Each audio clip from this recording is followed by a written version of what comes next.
Hi, this is David Gornoski, host of A Neighbor's Choice and Things Hidden podcast, as well as some of our other programs like Science and You with our chief science advisor, Dr. Yu, and our seed oil survival series that we continue to have great fun unpacking the truth of nutrition.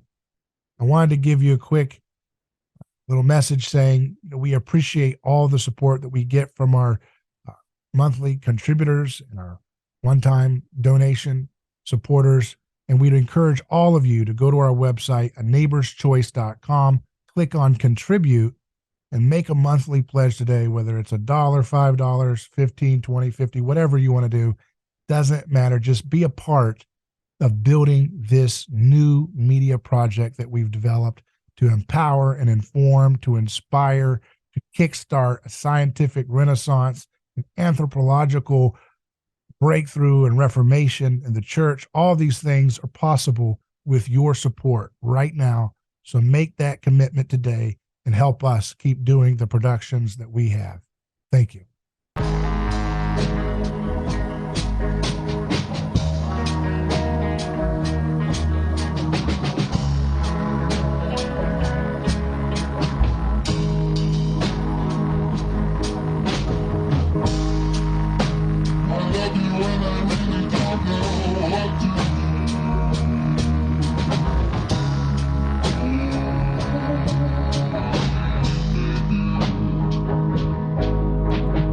What up, guys? We have a David G in the house. Big David G.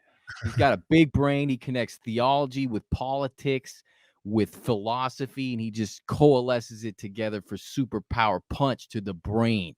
And we're hopefully going to tap into some of this. And today, our main point is to kind of talk about politics, which we don't talk very much about on this show. Personally, I have had that experience with politics where it caused a serious amount of hysteria, back when I was 24 and stuff, and just looking in the Alex Jones world of conspiracies, and it will eat you up and spit you out. And so after that, I kind of went through this phase of just like, I don't know what's true. I have no way of distinguishing truth from this. So it's just my preference, and it just depressed me. So I kind of stayed out of politics for a long time. But recently, there's been a lot of voices in our space. Eric Metaxas is probably the loudest in the room right now. David's been about this for a long time. So I'm just saying Eric as far as like really big figures that everybody knows.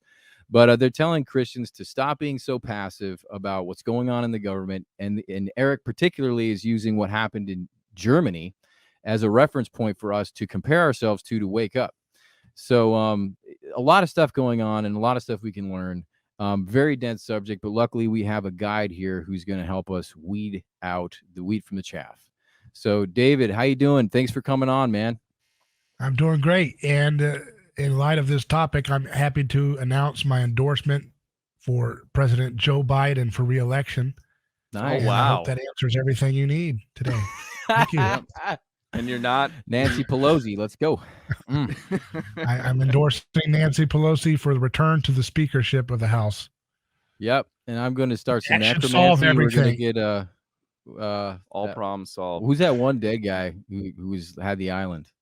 Epstein. Yeah, we're going to raise him back from the dead. Make sure everything. And you're not suicidal, right, Dave? Yeah, David, you're not. Yeah. No. Yeah. I think he's probably at a tropical island somewhere. Unfortunately, we got to figure out how Still he gets alive. that nice mask on or something, huh? Mm-hmm. Mm-hmm. Like, no, I have no Eric opinion Weinstein. about that. Yeah, Eric Weinstein. He was on there with. He was on a podcast. I hadn't seen him for a while, but he was talking about how apparently he met Epstein. And he's like, and you know how he talks all like really mystical and weird. Like he always has these Eric awkward long pauses. Oh yeah, he's like but he knows what he has his own style. It's such an Eric style. And the guy's like, so what was it like? He's like, he's not a human. He's an entity. And he's like, well, what the hell does that mean? He's like, he's just not human. He wasn't human. And what he was alluding to apparently was that he's basically a demon or a demon possessed. Like he had a negative presence that was so palpable, it was not human. And I was like, oh, if Eric's saying that, dude must have been a real pile of burning dumpster fire. Yeah. I thought he was saying that he was a cutout for some kind of intelligence group, and he was just playing a role like a character. Yeah, he was like a created character almost. He was saying Yeah. about the gravity that was with him and the darkness and all this and that. I was like, oh, did you watch that interview? Where with Eric? I didn't see all that, but I saw a clip of it. I think I know what you're talking about. Yeah, I did an interview. What's that guy's name who interviewed him? I did an interview with him. It never came out. I don't know if it was something Chris I said Williamson? salacious. Yep. Yeah. You did one with him. It never came out. I don't know. I mean, I usually don't.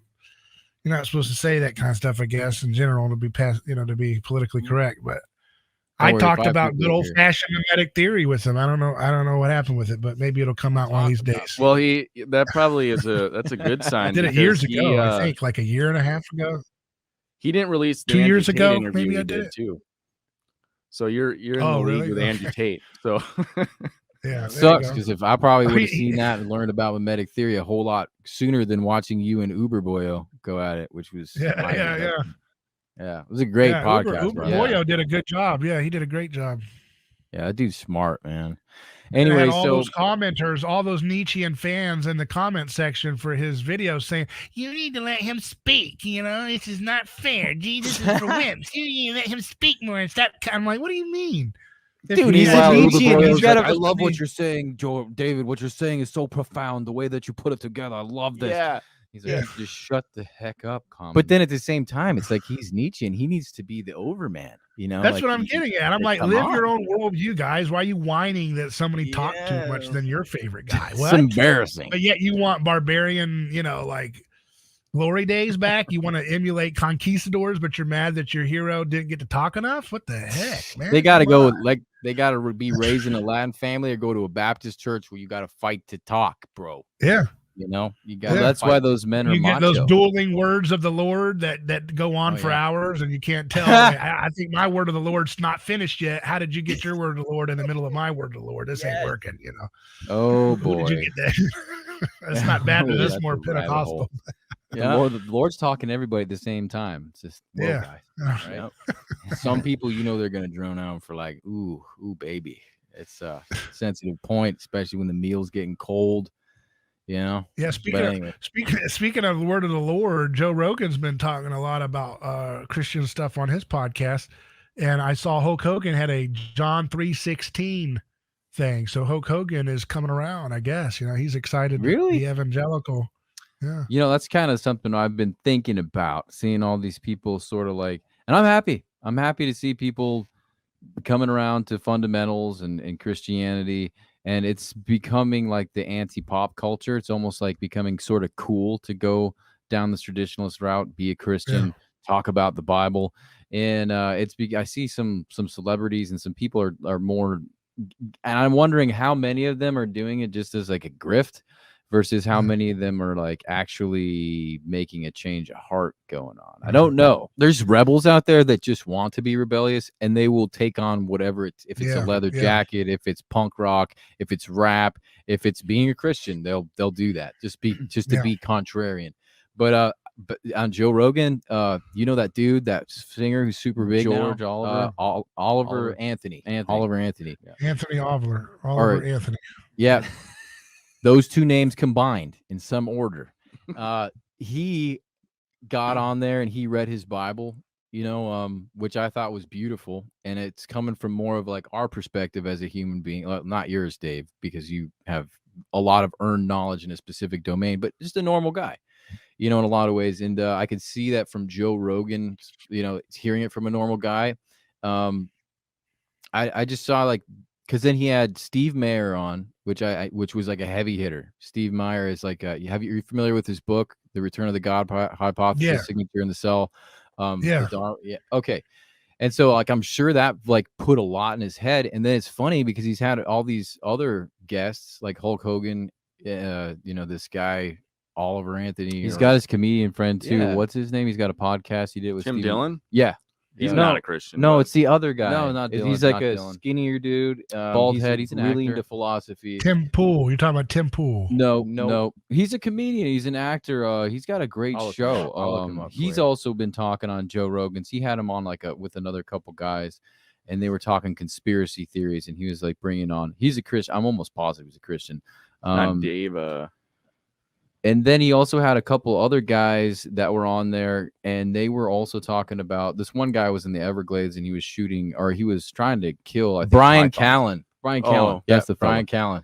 Anyways, this other fellow was totally unrelated, a hunter guy, and he's out in the Everglades, and they find like he's going this this place that the county gave him permission to go to, or no one else is supposed to go to, and it's like this old satanic ritual spot that he had heard of. And there's supposed to be a bunch of like snakes or whatever over there. He's going to go kill them. And like they were just about to have a ritual over there. And he goes into detail about like how freaky it was and some of the history that was involved. And the guy was very like, not like Bible thumping on him or anything, but just giving his own experience and what he believes. And I could tell like Joe's starting to have more of these interactions with some of his guests that aren't like with an agenda going, yeah, hey, this is the believe in Jesus because I do, but more like personal experiences and sharing it out of the goodness of their hearts. Yeah. And I think it's starting to dude, how flow. Crazy would it be if Joe how crazy would that be if he converted? That would be crazy, man. Like literally he'd probably lose a bunch of his followers, but I think that for a lot of people, like for our nation, God, if you want like a spokesperson to trying to enter into this conversation about politics, right? It's so hard with the church because everybody tends to focus on different things with all of our denominations, and our focuses are always shifting depending on those, our preoccupation in scripture. But if you had like a centering figure like Joe Rogan to kind of help, because he's got the political voice, he's got like this diversification that would allow him to do that. But that's kind of the depressing part about church. And I was going to ask you, like, how did you, so how old are you now? I mean, you're past 30 or whatever. 34. Yeah. Yeah. I'm 35. Okay. At what point did you start Not yet. October 25th. This year I will be, but when you're going through what? October 25th. Oh, it's the same actually. He's 1 minute older than me though. Do you want to get the atomic clock on there? That turd. Yeah. Now, who was holding on who when they were coming out? Was one trying to choke out the other? We one were like hugging each other, bro. Yeah, exactly. It was one of those stepbrothers hugs. Oh my god! I mean, it was a lot of fun. We got a 100% wrestling partner. But my question to you is, because I was about like, I'd say like 23, 24. I had my father, a couple of the elders, males in our group, and they're like, you guys have to vote. You guys have to take this seriously. This was like the beginning of Obama. And all of our conservative friends were like, we have to make a stand now. Like, this is serious. We have the communist agenda. This is what I remember sort of with them telling me is taking steps forward. And if we don't make a move now, we're going to end up with serious, serious problems. And so from there, we started to try and take our decisions and conversations more seriously about politics. So what was that like for you? And how did you start to take it seriously? I guess I was interested in politics like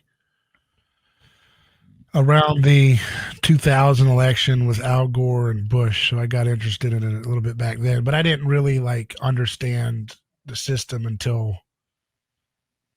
high school around 2005 or 6, somewhere around there.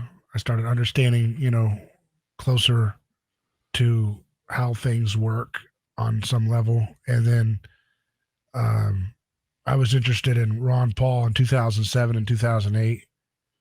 And I wrote an ad. I did some volunteer work where wrote an ad about why Ron Paul was the Christian choice for the Republicans in 2008.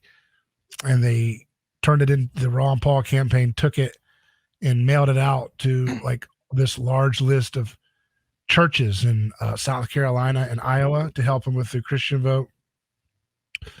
Didn't do too much at the time, but we were ahead of our time and a lot of the things, because now, like the conservative movement has like normalized like almost all of his platform now on some surface level.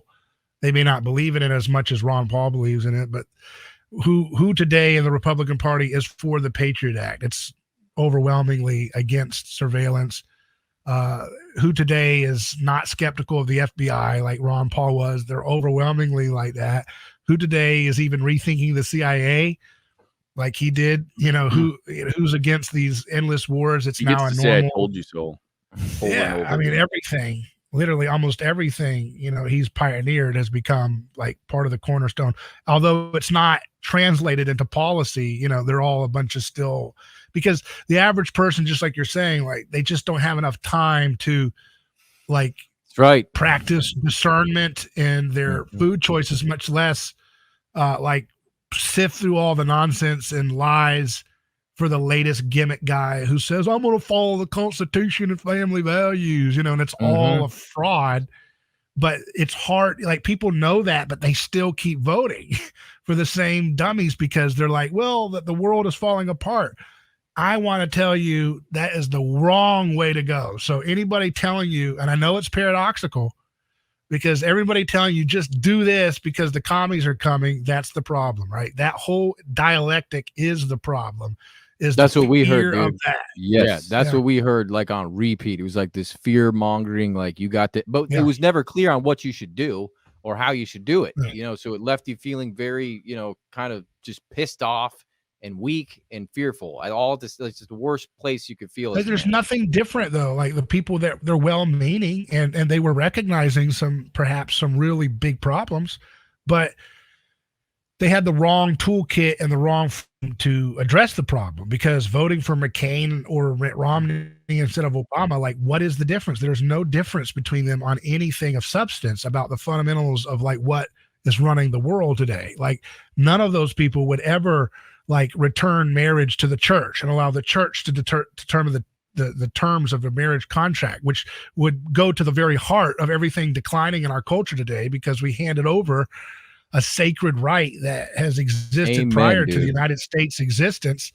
And we've said, hey, United States government, we can't figure out how to do marriage. So you set the terms, a one size fits all policy, depending on the state you're in, that normalizes eventually all the worst types of egregious desecration of the covenant of marriage. And then children have been born in that environment of chaos for generations now.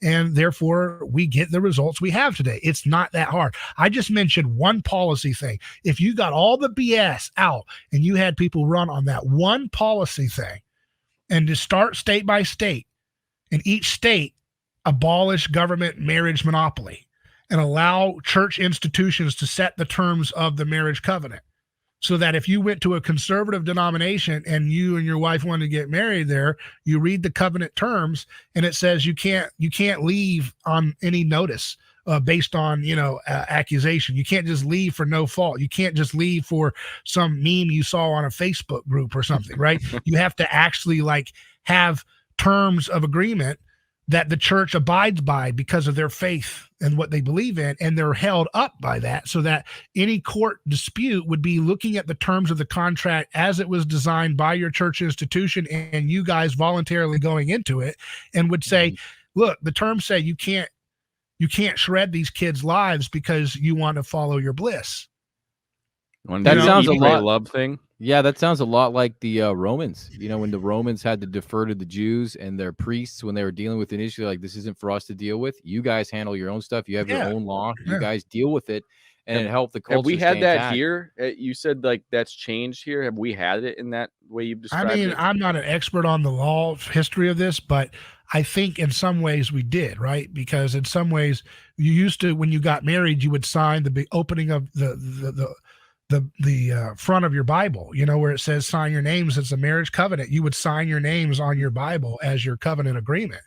That was your contract, right? And so they didn't have this concept of a marriage license.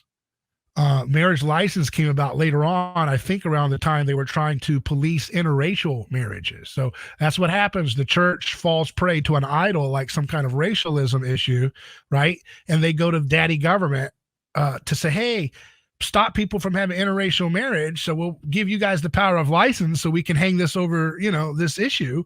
And then guess what? It comes to bite them in the butt, because eventually when you give government the marriage license power, what do? They legalize no fault divorce. They legalize, gay marriage, every other thing.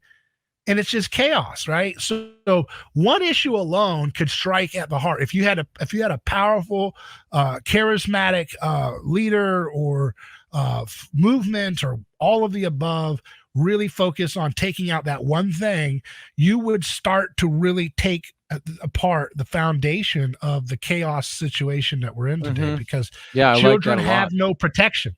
Children don't have any protection. They like to act like they do. They like to act like they do. And it's always under that guise of you're uneducated. We could do your job better than you, which is what big government will do.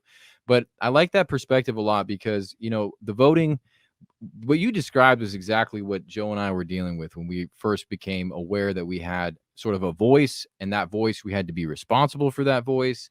And that took doing some research, understanding, the dynamics, political dynamics that we were largely just didn't give two craps about it all. And obviously after a while, you read some articles, you realize that everybody has sort of a spin and a hot take, and the people themselves are like very, very inclined and have an appetite for just it's like a fight. It's like an ongoing fight, and people betting on the sides. And it's like you said, it becomes sort of a god.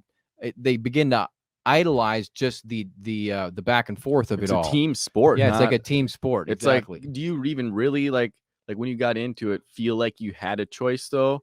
Because it's like, your parents are probably telling you you gotta vote on the team. like there's no other option. Votes going, but maybe check this guy out. You could go check some of the other stuff, but it's like you got to be on the team. Otherwise, your vote's canceling out some idiot on the other team. Yeah, it's like you need your rival to exist, because like when Jesus cured the guy who was possessed by the demons in the city of the Gerasenes, which was the pagan town on the northern shore of Galilee. It was the only pagan town that Jesus was ever recorded interacting with at the time of his ministry. And the guy, his name is Legion, and he's self-stoning himself. He's hitting himself with rocks, cutting himself by the tombstones of the city. And when Jesus cast the legion of demons into a herd of pigs, the pigs fly off the cliff and drown themselves in a state of chaos. The sea, by the way, it's the Sea of Galilee, is a symbol of chaos, right? So remember that. And Legion is going back into the world of chaos. Legion was the symbol of the Roman imperial might. So it's a political story too. And it's talking about the possession of this person by the spirit of Legion is the spirit of empire. And what the spirit of empire does is it needs a scapegoat to function. And so in that town, they were all happy as long as that guy was the nutcase that they could all collectively measure themselves by indifference to. So just like I think it was a lady named Kristen de Montfort. She has a blog where she talks about how the Grinch who stole Christmas, that's a scapegoat murder story, right? At the end of the story, the Who's all gather together and they have a big turkey. Well, it's an insinuation they were eating him, but they didn't. I mean, they don't say it that way, but that's really what's going on, because they blame everything is on the Grinch. He did it all. He did it all. He did it all. And he just needs to be fixed. And then our city will be fine. That is like a cartoon child resolution version of how people function in politics and culture. So the liberal narcissist needs the Trump boogeyman in his head and on his Twitter and on his TikTok to feel virtuous by contrast. And the conservative needs his or her, villain to feel right and good and whole by contrast, right? I don't have everything settled in my life, but at least I'm not that purple-haired, non-gendered person. Or I don't have my situation fixed the way I want, but at least I'm not that racist, horrible guy who can't understand that Black Lives Matter too.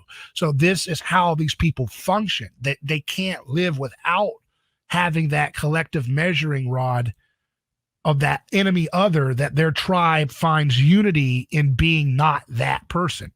And the moment that they lose that hatred, their tribe will start to fracture, right? Because the moment you don't have it's like a magnet, right? You put a magnet and it puts all the lead filings all in alignment, and it like organizes it, right? And as long as you have that magnet that they're all attracted to, that scapegoat, that demoniac, that Grinch, as long as they have that, it kind of organizes and it allows them to forget each other's personal rivalries. But once that's dissolved, it's hell on earth for everybody, because now they're going to be more fighting over, well, I'm a Native American. And another one says, well, I'm a person of a slave descent and I'm a dwarf.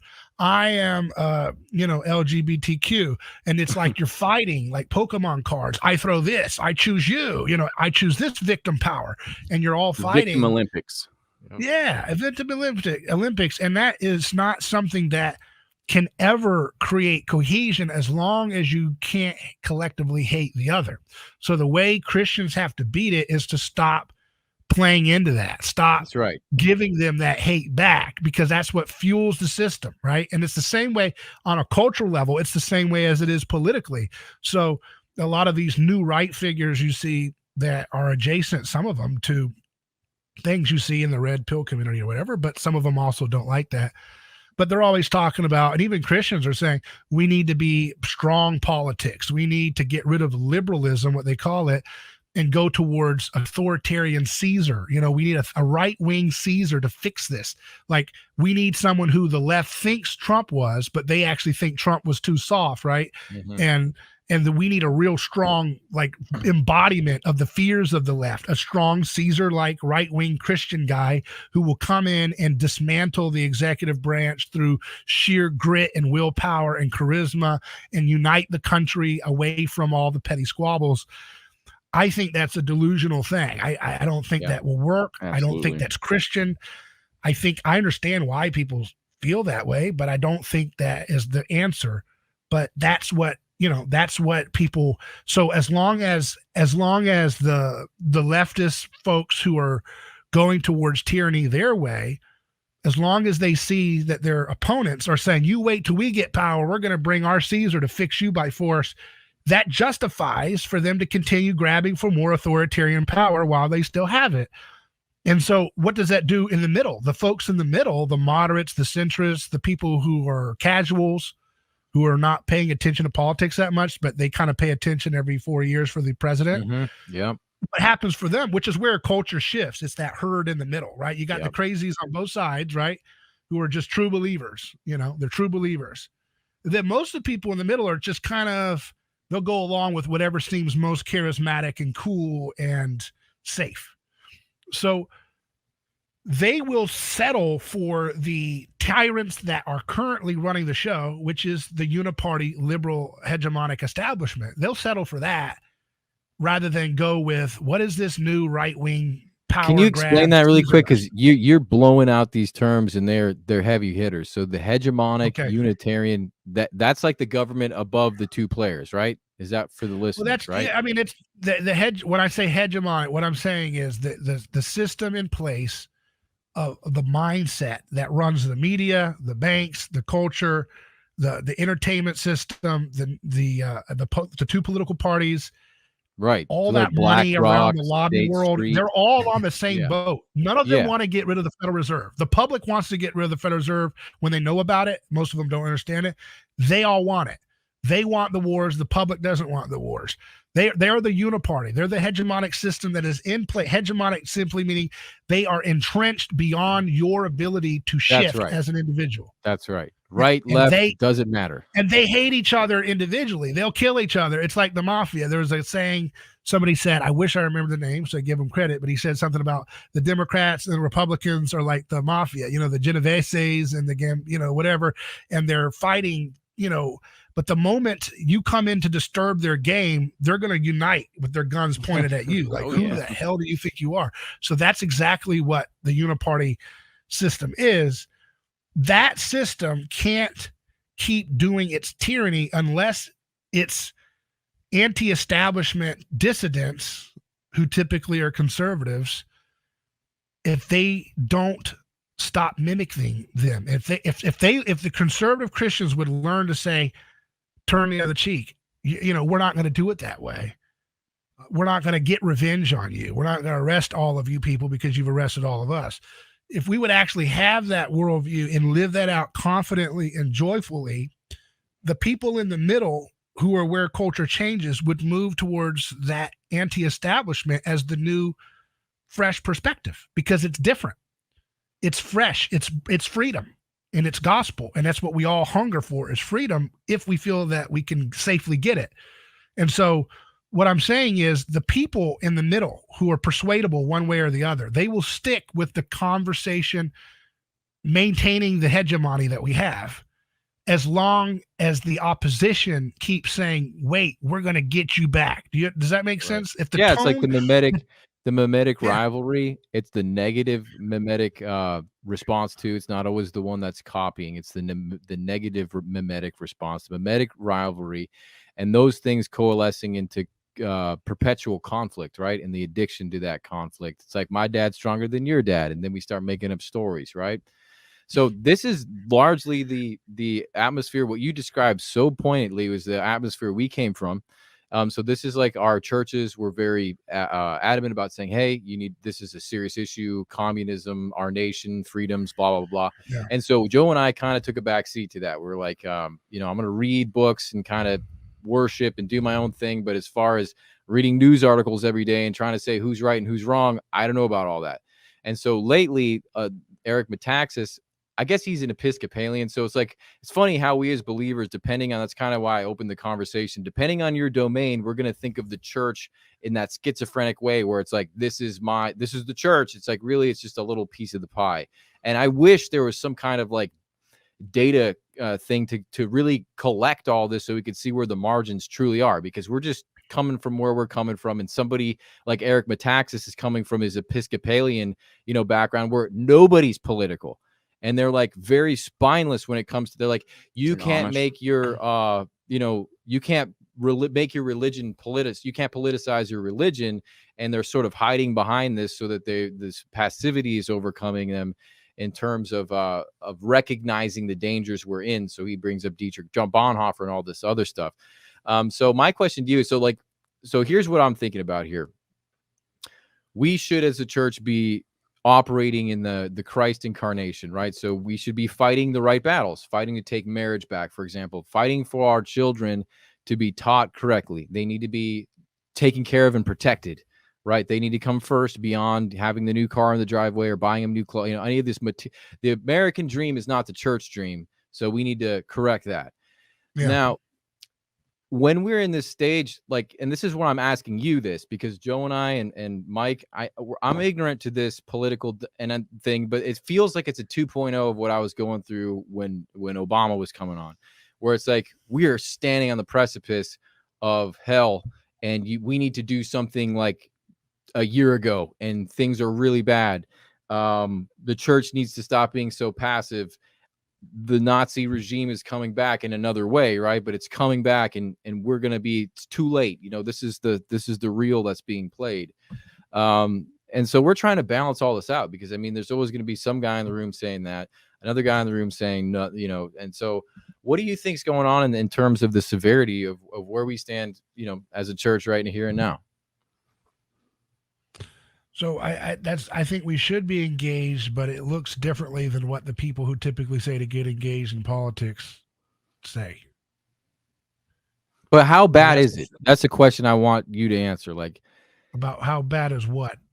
People are talking about. How bad are we going off the cliff? The precipice, yeah, cliff, hell underneath. We're all going to have no freedom. There's going to be another COVID coming in 2 months, and then they're going to come down and martial law, whatever. It's lockdown, civil war. What's going to happen? People are talking some crazy stuff right now.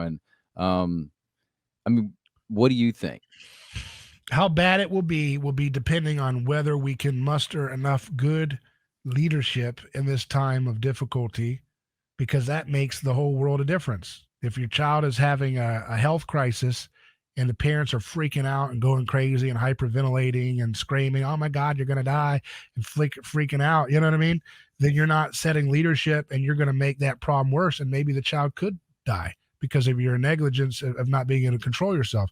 But if you're a leader and in that moment, you can find that centering point of Zen peace, right? And the joy of the Lord is my strength. And you can be a leader, and you can, all right, we got to do this, we got to do that to protect the wound, we got to do this to hold the neck, you know what I mean? Whatever the issue is that you're stopping a health crisis for your child, that's the leadership that makes the difference in the crisis to help you transition in a good way. So that's what we need. Depending on how bad it will be would depend on whether people who want to follow Christ step up and are able to lead people memetically as role models to chill, relax, soberly, repent of blind spots and model that out, and then chart a better course with confidence and patience and stillness rather than freaking out and reacting, right? When you freak out and react, as things start to get challenging, they get worse, right? And that's kind of the thing. That's so hard to do. I'm not an expert on that by any means, but that's obviously the vision we need to have, because it will be hard. We are not going to have our dollar supremacy anymore because of what happened with this Ukraine war. They weaponized the dollar against Russia with all the sanctions. It blew up in their face. Russia's doing better than they were before. They're making alliances, and Saudi Arabia is joining the BRICS group, which is like an alternative basket of countries that want to create a currency that could be outside of the dollar, that includes Brazil, Russia, India, China, and they're bringing in Saudi Arabia now, which used to be our golden boy in terms of our oil and our dollar connection. And now Saudi Arabia said we've had enough, and Russia, they're all uniting. So it's backfiring, right? And so in that adjustment, it's going to be difficult. There's no doubt about it, but it doesn't have to be that difficult. Like we really can't. It's about, I know it sounds so, people don't believe this anymore, but really it's about your mindset. If you believe we can achieve great things and we set a plan to it and we work together to get that information and develop the solutions, we can instill confidence in people so that people don't freak out. And though they may not be as rich as they are used to in America, they might be able to actually have more joy. They might be able to have more stability in their families, and they might be able to have more wealth in real terms rather than in the bank account terms. You know what I'm saying? Like if you don't have, like, let's say we become a poor nation as in general compared to what we've ever experienced in the last 70 years. But we don't have the same diseases that we've had for the last 70 years. What if we start seeing diabetes drop, cancer drop? Schizophrenia what it drops. takes sometimes. Maybe it's a poor nation that's going to take that kind of, change. I love what you're saying. Would you rather be wealthy? Would you rather be a millionaire and a billionaire with diabetes and schizophrenia and Alzheimer's, or would you rather be very meagerly waged, but you don't have any of those afflictions in your old age? Yeah, exactly. We're not being wise stewards with what we've been given. So what you're saying is like stay away from hysteria, the attraction of hysteria. And sort of like that's like an addiction, though. It's an addiction. That's what I was thinking. Like drama. We have to get people pulled away. Like people are addicted to the hysteria, so they have to like want to leave that behind. I think they love the outrage. They love seeing their favorite commentator like Ben Shapiro or whatever, like just rail on the current administration. He's their voice. Yeah, he's their voice. It's you got to somehow unprogram people from wanting that. That's like it reminds me of the question that real quick here, Joe. I'm sorry. Reminds me of the same. What David said, like if I was to meet a younger me, remember our last question, what would I teach him? I'd teach him, I'd delve into the mimetic theory, right? Because then you can recognize when you're being mimetically triggered by hysteria or like have these burgeoning appetites that are just toxic and poisonous, and you'd be able to unplug from them because when it's went so far, it's like a psychosis, and then it actually becomes a part of who you are. And unplugging from that matrix is hardcore. Anyway, that's what I wanted to say, Joe. I know you've been trying to say something. No, I just was going to agree with you. I think the main pathogen that we all feed upon is a drama, a attraction to hysteria, and this need to be validated, because people aren't being validated within their own lives. They're not leading their own families. They're not having those challenges, which when they go to bed, they'll feel validated in their purpose as living in the image of God. They're actually, and this is kind of what I want to go into within this. It's a war between good and evil, and we're co-creating and bringing heaven down to earth. And then there's another bunch of people and the devil bringing down hell onto earth. And it takes on all these different forms and within the body of Christ, and how we work together in accomplishing this co-creation of heaven on earth, bringing the Christ, the metaphysical divine, into the physical realm. And we get derailed with these sitcoms, that take over and validate us with the tyrant figures that we so want to embody, because we're not doing it in our own lives as Christians, or we're Right. going after Because this it's one hard. pastor It's like, who's very yeah, vocal, or not vocal at all. yeah, It's this polarization within it. Like you said, walking down the middle lane doesn't get the credit it's supposed to. If you look at like King Arthur, like some of these, well, even Jocko Willink, he talks about what the decision making it takes to Be a be a good leader. soldier. And he says, keep a small world. He's not thinking too far ahead. He's like thinking about what's in front of him, this step and the next step. And it might be something very trivial, but if he was to take everything at once, his mind would be blown. He'd be running around with a chicken with his head cut off.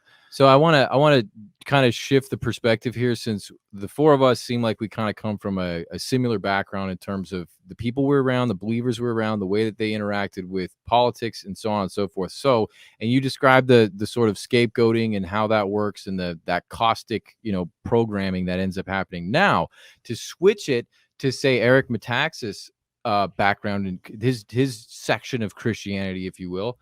The passives, how is that psychology working out? If we were to apply Rene Girard's theory on that, so that, because keep in mind, our listeners are going to be split. There's going to be this overly political, just jizzing and orgasming in political despair all the time. And then you're going to have the other guys who are just like, I'm staying out of it completely. So let's talk about those guys. What's their thing? How does that work out?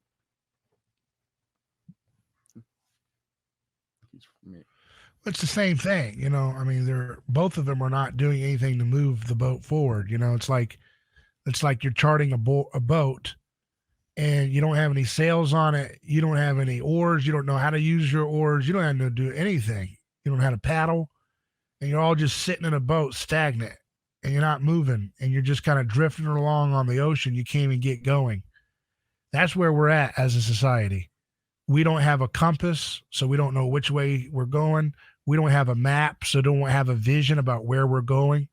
And we don't have the means and the discipline to organize efficient means to move that boat in a way as a team, so that we're working together for win-win solutions to get to our destination.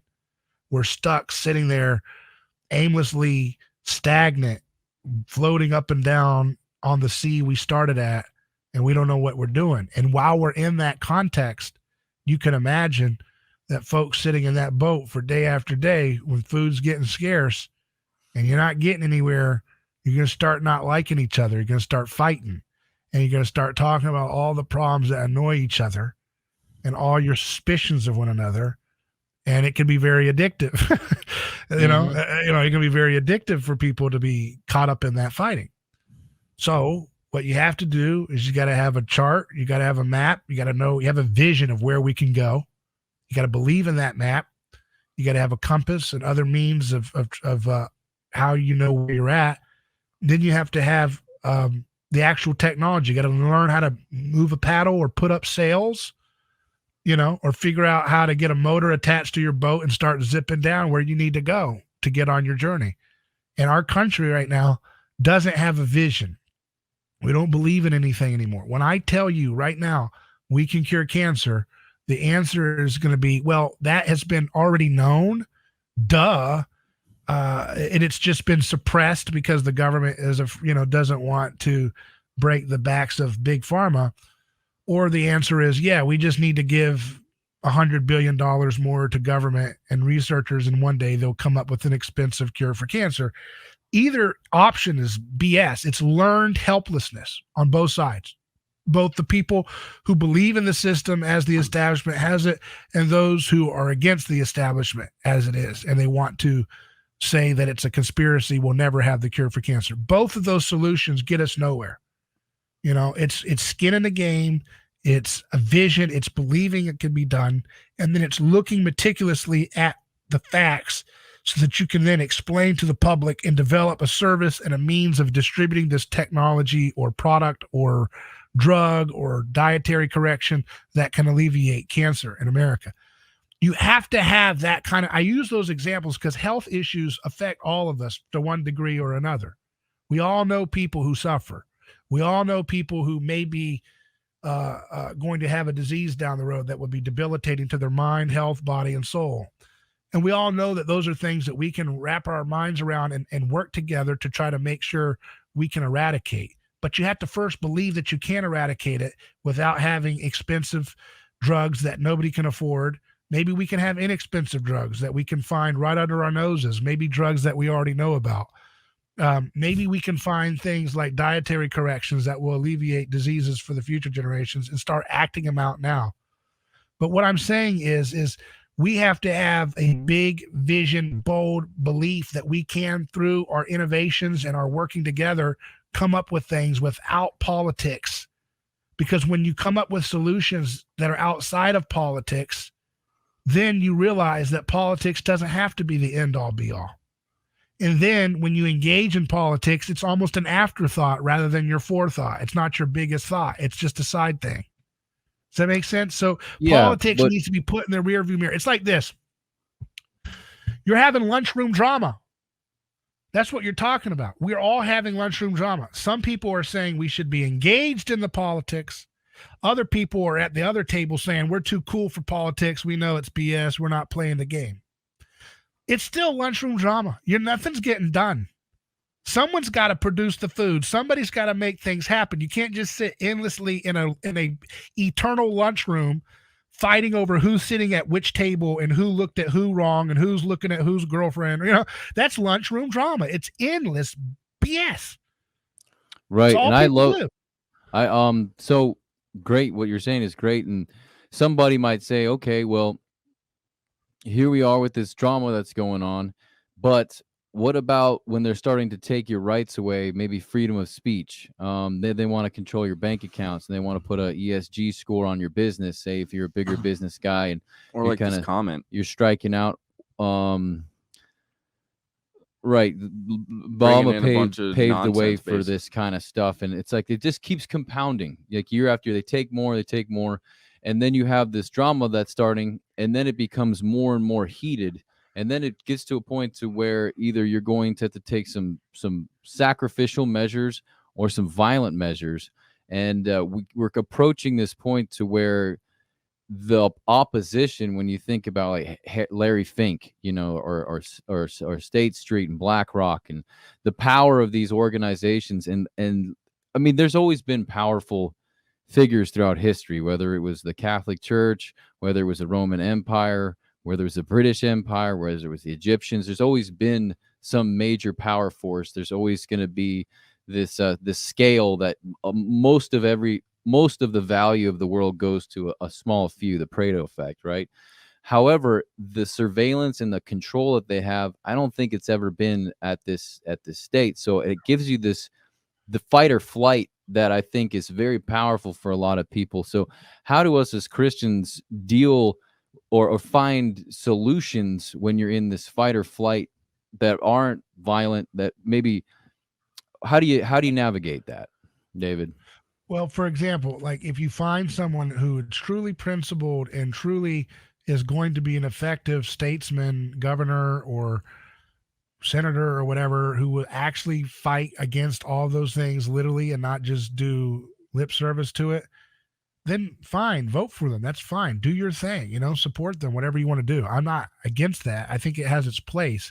But what I'm saying is, like, you're looking at politics as the primary means of protecting yourself from this like inevitable march to tyranny. But it shouldn't be the main thing. It should be a side effect of a cultural thing, like it should be a downstream effect of a cultural renaissance, an attitudinal change that we are reverberating across our culture. And when we do it that way, what we're doing right now, okay? Like if we were doing this, like if we could have these conversations, and more people start to bring this into the mainstream consciousness, like you said, if Rogan got on board with this stuff, like if we can make this stuff stick, it's going to open up a different paradigm of like, okay, where's the action at? The action's not with these 80-year-olds who promise us nothing but lock us down and give us garbage medicine and food and help out their crooks around the world and payoffs and stuff like that. I mean, come on. But you can't expect like all the best like changes for that to happen through a voting process, that'll be kind of a delayed effect. It's not going to happen overnight. So you just got to let that go and roll up your sleeves and say, all right, we're going to do all. It doesn't mean you don't. It's just like a side thing. Right. I mean, It's people a need to side hear that. thing, Yeah. You need to say it. I think Eric Metaxas was being questioned on the agency within being a political activist on the basis of your faith. Like, what does that mean? How does that look at? Like, let's break that down. So central, like if you're to put a hierarchy 1 to 10, first is the incarnation of Christ, right? Actually developing a family life that represents what the Bible says you should be doing. That is top priority. And down, like you said, it's the downstream effect of that is going to, like, in 10 years, once these kids start teaching the other kids, and then those kids, because you're not going to teach the kids that are not your kids. Like, it's all a synergy. It's a synergistic, systemic thing that takes time. And that's what Eric was talking about. He's like, we're way behind that change, like, as far as and we don't. It's not that we don't believe in miracles and God can change the heart of a nation. I do, but so he's like, okay, do that. Then you got to talk about it. You got to talk about it enough to where people are hearing it, and so that it's almost like you're sending a message through the Coke can with the. It's like a bottom up instead of a top. And so the people from the top are like, okay, there's enough of these people out there saying things in a nonviolent way, right? They're operating in love. But you're doing your part at that point because you're distributing the wealth of the pushback, the actual numbers, of the voices combined into the chorus of pushback is being heard. And so that's where, and then he went on to say, more specific things within basically, there's a time for fear mongering, right? I mean, not fear mongering in the way that people who make money off of it, but like if your house is burning down and you walk into your son's room and you're like, hey buddy, our house is burning down, you need to leave, we need to get up, I don't want to hear about it being late, like we need to move, though there's not time for these long explanations. This is a time of serious jeopardy and we have to make a move. And so I hear these voices kind of saying that more often now. Is it merited or is it not? Like I kind of agree with Joe. I mean, I do agree with Joe. I see a sort of coalescing of factors, and it's always going to be that way for every generation, unless you're in the dark ages where it's like, well, we used to have running water, and now we're pooping in holes again. And what the hell is that? But it's like we're at this, new ability to communicate. Everybody's more able now to be conditioned. Like the power of conditioning that they have over people has never been more. They're all addicted to social media. There's so many of these things you can peg on to build this sort of like, is our house burning down scenario? And then if you're, is it more or less? Is it more or less? I don't know. Well, but people are choosing. It's not, because I want to support David in saying that the most important thing, whether the house is burning and you're dying in it or not, is that you operate putting Christ first in your house with the small things, the things that are very, very important that people have been neglecting for the past, 70 years, 60 years. That's been taking a backseat. That's why we're at where we're at now. And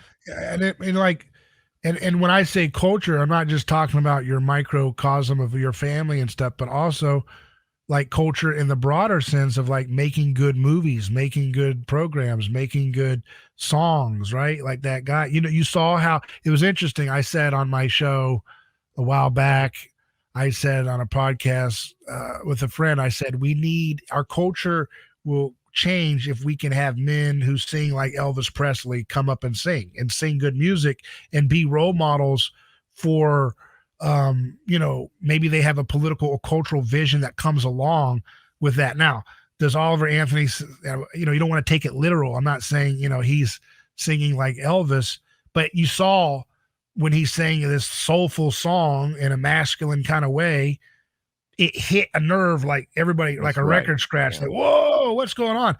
And then all these people who are not political, liberals and Democrats, black Democrats and stuff who were watching this were like, I resonate with this man. This man's making me tear up or something. That shut the whole BS down.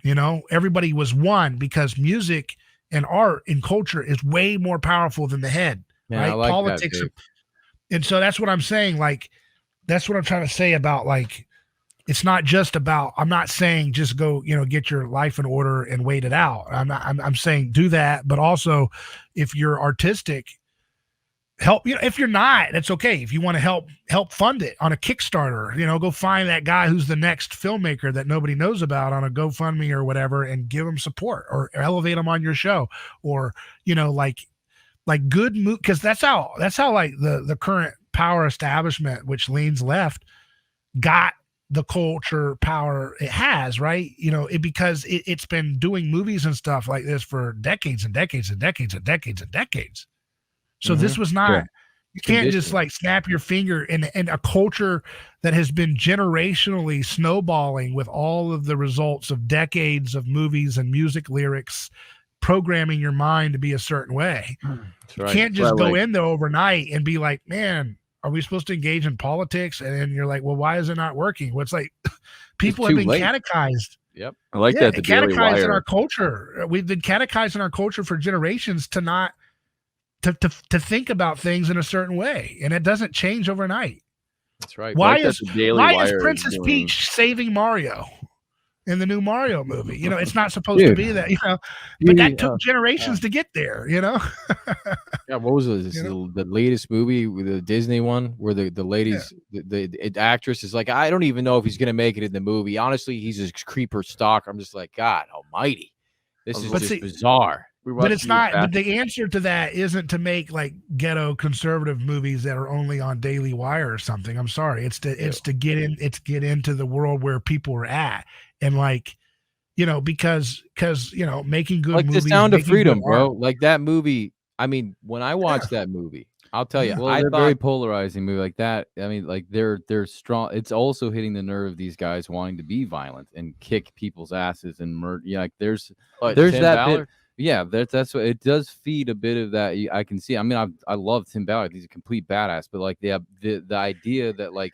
99% of people are going to be able to even get on board with like what he's doing in their life and identify something real in their life to get on board with is very, very small. It's what it does with it. Okay, so there's that, Joe, for men maybe. But what I feel like that movie really did was it showed, like at the end, it shows the stats of how quickly the child sex trafficking is growing, and it's like just it's already above the illegal arms dealing.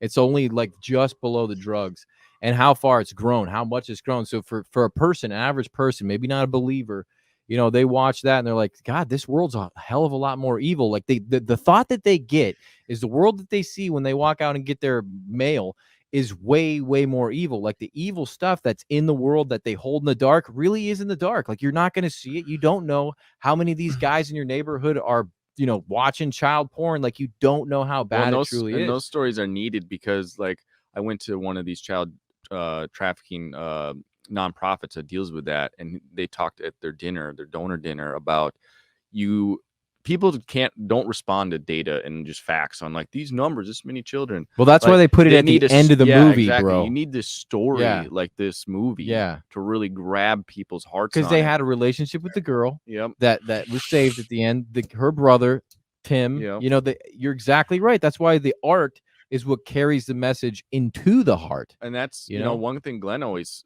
has said is like the church needs to be influencing culture, whereas right now I'd say the culture is influencing our churches for the negative. Yeah, for sure. 60 years, 70 years. The only reason why I'm bringing this up is because that's fascinating. The same way, like it's like Batman. All right, it's just like Batman. But what I want to see more, like I feel like the church body is, we focus too much. Like if you were to create the body of Christ visually over what attention we give to each part of the body, it'd have like a blown out, it'd look like a Hollywood act. It'd have like a blown out face with this, it's a homunculus, giant boobs, and like it'd be like, okay, we're not focusing on like if this body is actually working up to a proper body form. Like we are giving a lot of credit, like attention to mouthpieces, to pastors, to these Batman figures, to like these earth shakers, when it's like there's a lot of other, like you were talking about earlier on, getting guys that are parts of the church of the body of Christ, which is why I like the Catholics, because they have like saints they embody a part of the church, and they say this guy was a saint because he did this. Like this woman we just talked with our previous guest, one of the saints she was talking about, she has stage 4 cancer, breast cancer, and there's a saint that she was that she was talking about that got sold into slavery. Her breasts got cut off and put into a brothel, and she remained, a faithful servant of Christ throughout the whole thing. And it's like, what did she do? Like, she lived a Christ-like life through Persecution, insane big time. persecution, right? Exactly.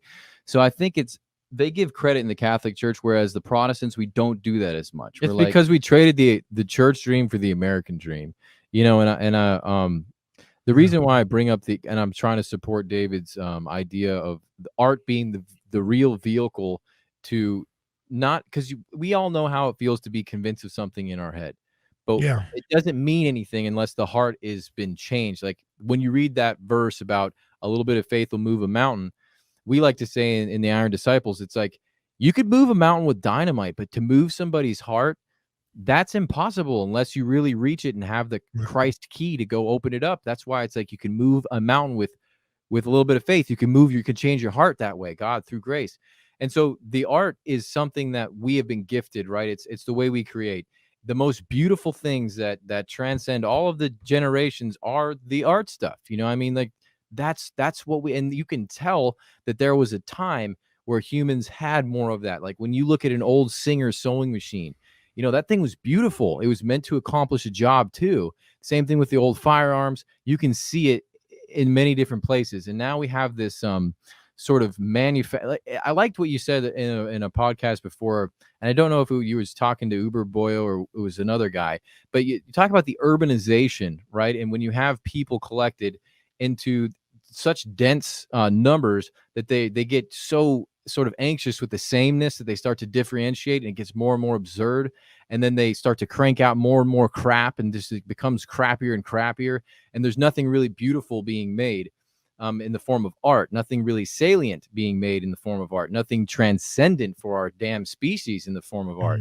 And if you look historically, the Christians, I mean, not just Christians, I use that term very roughly, but the way that they gave to God was the way that they gave to humanity, right? Like Bach, every single one of his compositions at the end, he dedicated to God. So we know that was in his mind as he was making these things. The same thing is true for a lot of these different quantum leaps we've had in our progression, the positive ones, technology that actually benefited humanity in the form of unity, positive unity. So I wanted to support that because there's a lot of young guys out there who they might have the parent who's like, you need to go and learn how to handle money. And yeah, that's good. But we were put here and it might be humble. Maybe you're the guy who grows the best carrots around, and you bring them to the farmer's market and they're just the tastiest things. That's the kind of art that I think you're talking about, Dave. It's not always just like writing hit songs or something like that. The American Dream version, it's the beauty of the way God made diversity in this world, and he loves every little part that way. That's how he loves like you look at a coral reef, how many different fish are in there? They're all beautiful. Is there a real reason that they're all colorful and gorgeous and beautiful and there's hundreds of thousands of these? He likes diversification in the way that we produce our art. And so I think that very much was America's sort of what we had to offer the world. We were progressing, showing people that we could do that, and we've lost sight of that. Because we make space for people who think differently, and we're going to lose it if we don't fight for that culture. So that's what I'm trying to say is like, like everything and let's go back to the fundamentals. Let's get into mimetic theory, and I'll try to apply that for our time because that's what you wanted to see. Yeah. And that's what helps us. So like the reason why the leftist culture is so powerful is because it more effectively imitates the Christian aesthetic than the conservatives do. So conservatives have, and if you need me to flesh any of these out, just tell me. But like conservatives have more of the metaphysics, like I believe in God, right? But the leftist is the one that shows the vulnerable person left to hang. So which one viscerally at your core heart rips you open for the love of the vindication of the slain lamb? The one who says, I believe in God, and this doctrine is correct, versus the one who reveals and rips open your heart for God's compassion for the vulnerable victim, right? The liberals have been playing that game way better because conservatives are more like, I believe in God, back to blue. And all right, that's not God's message, okay? I mean, God has a place for everybody. Yes, let's not scapegoat the police. That is one tiny part of it. But if that's your main card, you know what I'm saying? If that's your kind of style when it comes to your culture contribution is like, I like things the way they are. Okay, well, that's not Jesus. Jesus didn't like things the way they are. That's why he changed the world, right? And we are his body, so we should have that same progressive spirit, that visions, that we can have visions, right?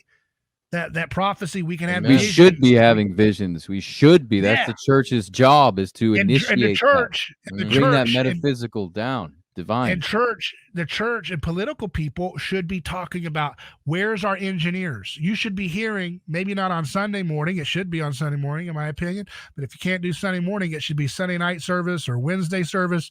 Your church should be talking about, we need engineers to create anti-gravity. You say, well, that's not possible. Well, you're not talking like a Christian. You're why can't you go to your hipster pastor and he says, guys, those hipster pastors with their coffee and their tight, pants, and they say, today I want you to take out your friendship card and I want you to write down 5 ways we can help this crazy engineer we found on the side of the road who's got an idea for anti-gravity. That's the kind of church I want to go to. You know what I mean? That's the kind, if we're going to have that kind of secret sense, we should be thinking about, how do we get Crazy Bill the materials he needs to build his latest engineering design? He thinks he's got a way. That's Christianity, because the pagan culture doesn't make a space for someone who's a disruptive, weird guy. They kill those guys or they turn them into the Grinch. It's the Christians who say, that Grinch guy, he's crazy on some things, but that dude has a solution. Have you seen what he said? That if we try this little thing and try that thing, we can have a magnifying glass. Oh, that's pretty cool. We should have a magnifying glass. We could do a lot of things with that. You know what I'm saying? That weird guy that's different, who's a little bit cranky, like Tesla, he actually has a place in our society. We see love. We can turn this into a beautiful masterpiece. But that's not what we have. Like you said, I like that analogy you made, that our Christian body is like this giant head, nothing else. The engineer could be your spleen. The engineer could be your bone. You know what I mean? The chemist. Why aren't pastors talking about chemists? Because they think that the church has nothing to say about the world. That's bullcrap. Right. That's bullcrap. Jesus said, you will do greater things than he. Did Jesus show up in Bethlehem on an anti-gravity hoverboard? No, but we can do that with his power, with his Holy Spirit. We can do that in the name of Jesus. We can do that. But you have to believe it, and then you have to rethink your textbook knowledge that, physics says you can't do that. The only people that have anti-gravity are the UFOs that Congress tells us about. That's stupid. Don't wait for the aliens. We can create better anti-gravity than the aliens that Congress allegedly knows about. We don't need this. We need to have Let's be real. It's already here. Yeah. We need to have that's what it means to take dominion and co-create, okay? Because when we co-create, when we say, I believe Christ, that we can have a post-scarcity universe. I point out that story in the feeding the fish and loaves to the 5,000, right? You remember that story? Oh, yeah. Where he feeds the 5. I think that's a prophecy for Jesus is embodying how we will in history get rid of scarcity, where we will have energy too cheap to meter. We will have cures that don't cost $1 billion and bankrupt you. We can have all those things. Those are technological breakthroughs in the name of Jesus that help people where they are materially in their lack and allow them to have an abundant life in the name of Christ, given to people to access, because everything in creation is good, and we don't need to just sit there and think it's all been figured out. We need to stop that and start thinking, how can we understand how to create energy too cheap to meter? How do we create cures without having the bankruptcy to afford it? We need to think big like that and not be afraid to be afraid of being marginalized for saying this. And once you make that cool, once you make it cool to talk and think and strategize like this, now you're creating a cultural renaissance that is purely, beautifully That's right. Christian and American. And then guess what? People want to be a part of that. I know guy. I'm not joking when I'm saying that. I know a guy. I mean, look, when I'm saying this stuff, I'm not saying it. Let's hear about Crazy Bill.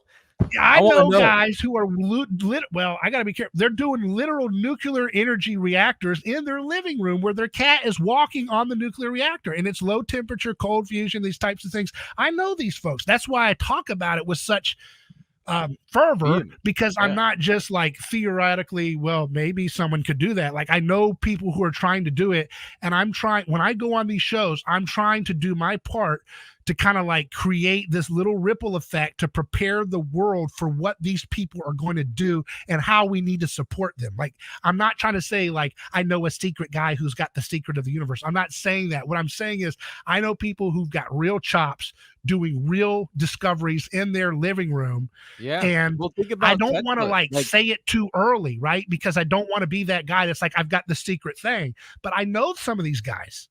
Some of them have died. Jesus was healing people with just healing people and just producing food out of no sign. I mean, these were miracles. He was God. He could do whatever he wanted to do. But if Christians, we believe that, obviously. We believe Christ did that. We believe Paul did it. Peter did it. I mean, all the apostles were going out and banging out miracles like 1, 2, 3, baby, every single day.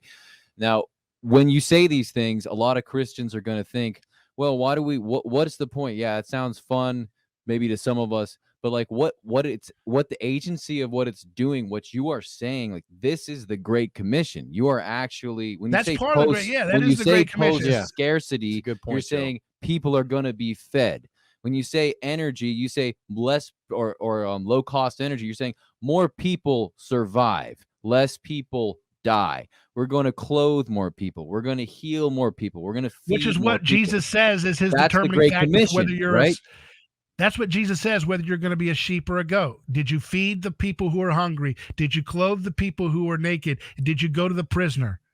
So every one of those things are action-oriented things that I'm telling you that we can do through culture, art, our own lives, and then the technology stuff. And I want people to get excited because they don't believe what I'm saying, because they don't believe they have the right to say this publicly. I'm going to tell you another one. I know a guy, and I know people we've talked about on our show, working on experimentation, pulling, and you're going to think this is crazy. That's why I don't want to say it. I debate about it, but I don't want to always no, dude, you got to know, like, I love, Joe and I nerded out on Tesla because you have to understand what you're describing now is exactly the way the world was when they heard about Tesla. Everybody was like, crazy. No way. Right. No way. This is craziness. And that guy's crazy. He's in love with a pigeon. He married a pigeon. He's insane. Look at him. Just look at the guy. He's insane. The truth is that this happens all the time. So it's not that crazy to us. I mean, we're hearing you. I like to believe that stuff, and I think the government and like the who's who, all those people, they probably already have all this stuff long right, before but that we do. Can't. And I agree with that. Giving it to us. Yeah, but that's what I was saying. I was saying earlier, we got to watch out for that, because what does that do? That makes us just say apathy about it. Like, well, we can't do anything because they'll steal it. We got to get ours. Yeah. Yeah. No, I'm with you. So the elemental, like, let me give you another example. I'm going to give you another example because I don't want to leave people in esoteric. I have a person I became friends with who's now passed away, but he was a chemical engineer he had a PhD from Rutgers University. He was a very advanced chemical engineer, and he was an older guy, but in his great years, his great elderly years, he discovered through kind of an accident, he was heating up. He would take bottle glass and like crush it together with a piston mortar and turn it into this little powder. And then he would heat it in the microwaves, like ordinary kitchen microwaves. And he was pulling out what his samples demonstrated to be rare earth elements like gold and platinum. So people thought he was crazy. Like, you're saying you're getting gold out of beer bottles? And he's like, yes. And so he went around telling people, yeah. And so my point is, like, I say that, and the moment you say it, it immediately, we have this, and it's okay to have that, to be like, well, BS. But yeah, to be cynical. But the point is like a Christian says, let's follow the science, whether this guy's kooky and this sounds weird or not. That's right. And I follow the science. I went to his house. I filmed him. I watched what he was doing. So I actually did it before he died. And I saw him doing these things, and I saw him demonstrate some of these things. And I think he's onto something. Now, I'm not sure exactly. I'm going to tell you something. I'm not sure exactly how to scale this. there's a lot of things that it can talk about, but I want to do it right. And I don't have the team yet that was ready to do this, but I would like to get a team together to try to replicate what he was doing and to try to bring this to the public if we can replicate it successfully and demonstrate scientifically that this sample had no gold in it and now it does, or whether it's platinum, gold, whatever. Science. Yeah. Because then you're showing an ordinary microwave at room temperature is not 100, because current establishment physics says you can't have elemental transmutation outside of like the heat that is inside of a sun, which where nuclear fusion is, right? I don't think that's true. I think that's a false belief that scientific papers have kind of like codified unwarrantedly. Like there's no basis to keep codifying this belief that elements can't transmute from one to another at relatively low temperatures. This man's experiment, if it could actually be demonstrated successfully and replicated by enough people so that people like, podcasts and Rogan's talking about it and Andrew Tate's talking about it or whoever's talking about it, and it's becoming a thing and scientists are saying, yeah, this is actually holding up. Hate to say it, but this tears everything open. That would be a apocalyptic, kill shot to the established order of scientism. And what it would do is it would open up an entire paradigm opportunity about, well, holy crap, if that's true, first of all, that's a potential breakthrough for all kinds of technological marvels. If you could literally print gold or print rare earth elements or print or transmute at room temperature, like imagine you scale that up to a factory and you're taking beer bottle glass or trash and you're pouring it in and you're pouring out all kinds of mass amounts of rare earth elements that goes into creating electronics. So now you don't have to fight with North Korea over rare earth elements or China over cobalt or lithium like they're doing now for your iPhone. You don't have to fight that. You don't have to go to Africa and have, blood money to be digging out the mines and raping the earth and having wars and all this stuff. You could literally have cities all over the world with room temperature creating transmutation for all of your elemental needs. That is heaven on earth coming to earth. That is Jesus Christ post-scarcity world coming into fruition. And if you did it in the name of Christ, the whole world will want to know, what more can I do if I follow the boldness of the Christ way of looking at the world, who has the courage to look at someone who seems crazy in his garage and believe that something is true, even though the textbook says it's not. That's exactly what Jesus is dealing with. The textbook said he was a freak. The textbook of his culture said he was out of line. The textbook said that he was impure, that he was healing people on the Sabbath. The textbook knowledge of his time, the settled knowledge of his time, said he was out of line on so many levels, and he still acted and he changed the world, and they killed him for it, and he still beat them by going to his death nonviolently.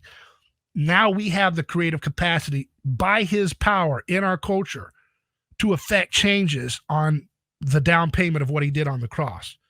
Jesus doesn't want us. What you're talking about is hope. I think people need to understand that hope takes the form of agency, putting to work your talents, making art, believing in things like this. They sound crazy. I remember back in the day, Joe and I got obsessed with superconductors and like the way that you could freeze them and they would levitate. And man, we went through some crazy roads and none of this, it was always inspiring. And I'll tell you what, it was always something that I was like, when I was into it, I was like, it gives you hope, but it's a positive kind of hope. It's not like, man, I hope Trump wins, and that's going to give us some reprieve for like 4 years. Right. And then it's back down into the chaos. Yeah. Freaking, it's going to be back in the meat grinder. Who knows, right? Is it going to be Tucker Carlson next? Like, we don't know. It's such a better feeling because the world after Tesla was a brand new world. And then, of course, like if Tesla was protected, right? If he would have went and been insulated by the right people who was able to help him and encourage his genius, think about how much more he could have done. Well, think about if, like, when you bring up the instead he was attacked. You got Westinghouse, you got these guys that didn't serve God, they served money. They served themselves. You've heard the story, right? Where he goes into, I think it was it JP, one of the old oil moguls, and he's like, you know what? I figured out how to do this, what we just talked about, but with no cables. And he's like, I'm not interested in that because I make wires, and basically you're cutting me out of the deal. So.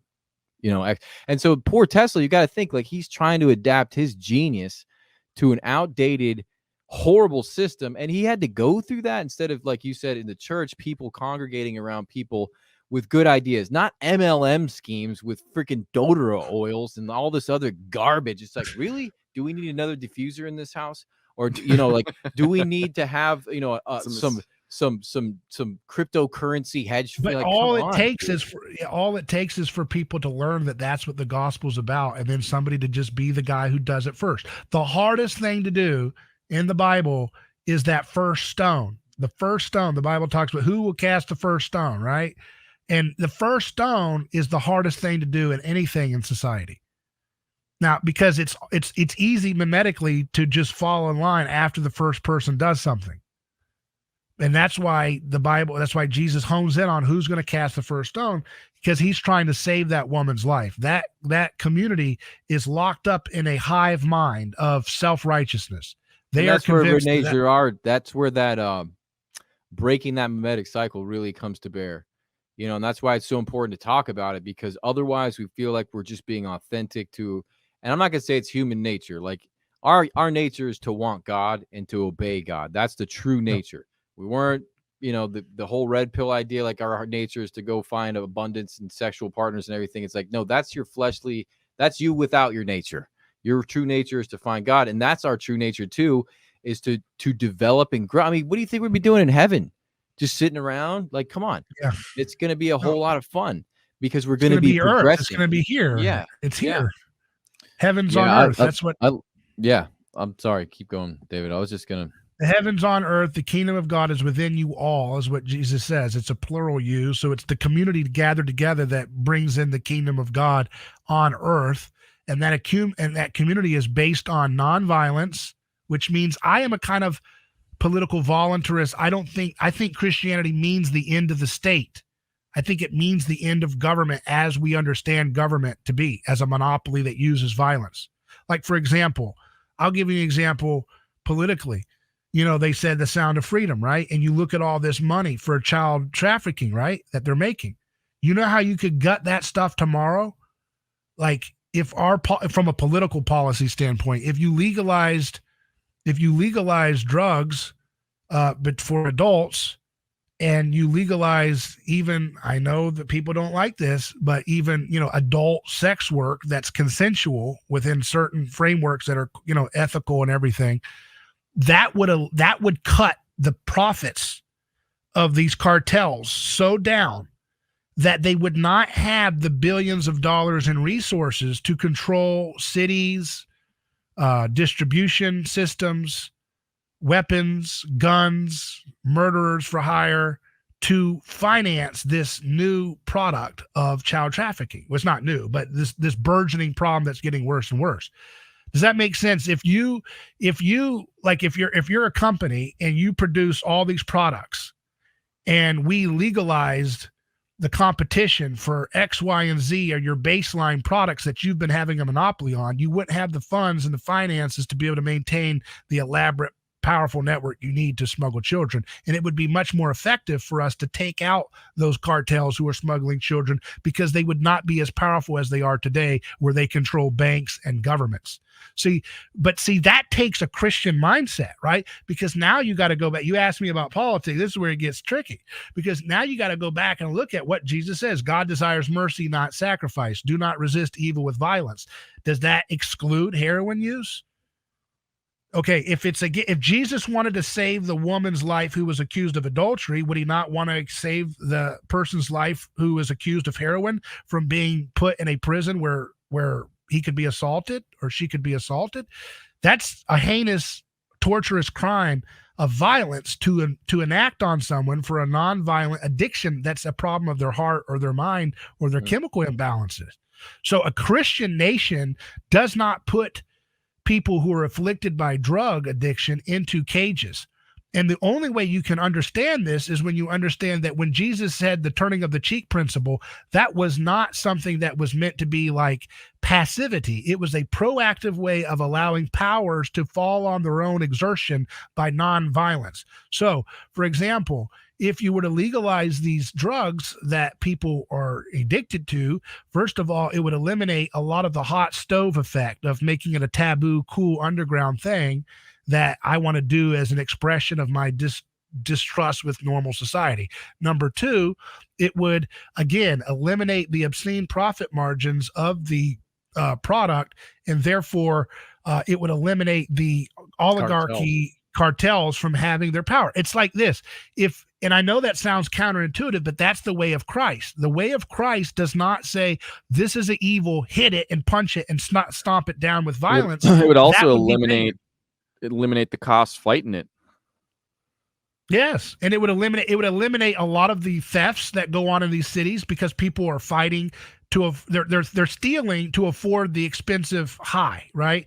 If the drug is legalized, it eventually drops the product's profit price so low that it doesn't become so obscenely high. Number two, it's gonna do is it's gonna drop the murder rate.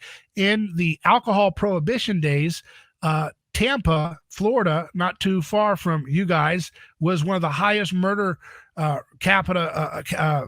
rates per capita in the country. It was double what Detroit and Chicago are today in terms of murder, I believe.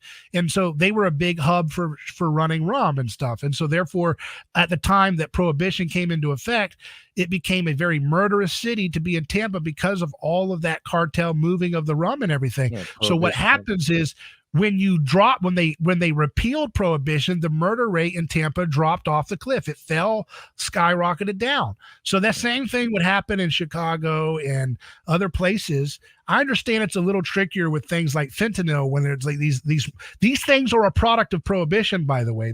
That's what happens. It's like what happens when you have a prohibition society is that you have to get a higher high with a smaller package. That's right.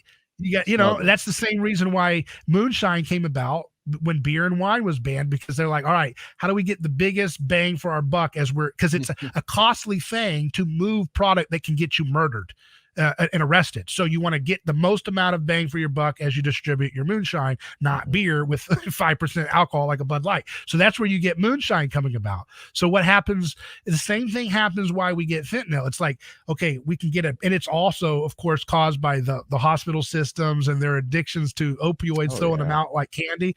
When you don't need that, you need to get rid of seed oils, which drops your pain. Did you know the guy that we had, Dr. Bruce Hammond from UC Davis, he's funded he's done all this extensive, he's like 80 years old. He's this awesome professor from UC Davis. He's done all this work showing how toxic seed oils are. And one of the biggest things that he gets his funding from is a group that wants him to develop his ideas because they've realized that seed oils and vegetable oil is causing the chronic pain problems that people have that make them turn to these opioids to mask it. So it's a drug-free nonprofit group that's funding his work to prove seed oils cause the pain, because they wanted to, what the pharmaceutical company wants to do is develop a drug to prohibit the effects that the seed oils are having in causing that pathway to pain. What we have to do as a society is get those seed oils out of our society. They're a toxin, and that would reduce pain. That would drop people's addiction needs for opioids because they wouldn't need such a dangerous thing to alleviate pain they don't have anymore. In the name of Jesus. You see how this works? I want to go back. This is systems thinking, folks. We got to employ systems thinking where we're going to engineering. We're going to UC Davis to learn about seed oils. We're bringing it all back in, rolling it back to that principle I just said about why we can't fight evil with evil. We have to turn the other cheek, not to like, oh, you're a drug dealer, I want you to sell your cocaine because I'm like a libertine. No, I don't want you to sell cocaine. So I'm going to kick your profiteering tail by allowing your overreach to fall on its own face. So you'd be much better off selling radishes by the time we're done with you, because legalization opens them up and allows them to lose their profit margin. That to me is a Christian approach. That's a Christian approach to dealing with the problem of the heart. Christ does not put a gun to our heads to make sure we go to follow him and have eternal salvation. How much more so should we show the same level of voluntary respect for the free will of our neighbor by not putting a gun to their head to make them not get high? To me, that's a no-brainer if you're a Christian. If God respects our free will in loving him, how much more so should we extend that same grace to other issues like people having addiction issues that are chemical problems? I completely agree. And I'd like to say we got a comment up here, and it inevitably comes up all the time. I've had this conversation with a lot of the younger guys, because when you hear turn the other cheek, somebody's going to say, and no violence, you're going to hear somebody say, well, Jesus in the temple. And here's my take on it. You guys can kind of chime in and see what you think here. When is violence appropriate for a believer? What circumstances? Because you got to keep in mind, we're talking sometimes to an audience that's younger. Maybe they don't understand these concepts at all. So when you look at the story, or this, when Jesus was actually, it's not a story, when he was in this temple and he braided the cord, and he whipped and got the money lenders out, what does that represent? Well, and I'd like to hear what you guys think about this. This is what after deeply thinking about this, because I would hear it all the time, like Jesus was violent. You should be violent against sin that's entering your body, because you're the temple now. So if it's, prostitution, sin, anything that you're putting into your body, sin, just sin, your outrage should be like violent for the sin that you're allowing into your life. That doesn't mean you go out and be violent to people that are doing, like you said, a drug addict or something like that. Are you violent to them? Did Christ do that to you in your fallen state? So you're pulling the correlative of the temple being your body, our bodies, yeah, and the sin of what these collectors were doing, yes, selling the pigeons as the sin, and him having a violent, pretty violent, like vomiting it out. He wasn't hurting people, but he definitely was flipping the tables and get the hell out, sin, get the hell out for our bodies, and the way we should treat sin. Right, exactly. We should our violence. With regard to sin, it's like, I think about the spiritual battle that we're all in all the time. Like that battle is probably violent. There's stuff going on in that metaphysical realm that we can only think of. Like, I mean, it's violent. Violence doesn't always have to be, skin on skin. Like somebody can say something very violent to you in a metaphysical way. It's going to just completely level you. There's people who have been spoken to in such a way where their dreams get taken away. Like maybe there's a young chemist who had a brilliant idea, and then his professor's like, look, you're an idiot. We all have great ideas, but they come to nothing. Why don't you go find a better rubber for car tires and get hired and make some money, right?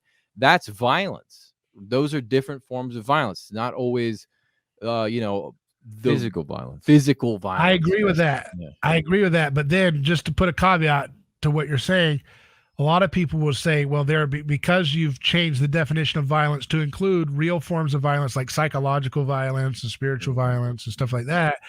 Well, therefore, the spiritual violence of allowing drugs to run rampant around your city needs to be prohibited by force of, arresting people who are selling it. Yeah. So we got to be careful with that. I'm not saying you were going there. I'm just saying I want to answer that too, because once you agree with that, a lot of people will then say, well, see, therefore the violent, and the left will do that about speech. They'll say, silence is violence, right? If you're not saying agreement with me, you're part of the violent problem of the systemic violence and all that. So I agree with you 100%. I'm just saying, when it comes to what's your prerogative, right? Like, so take for instance the drug dealers, right, or something of that nature.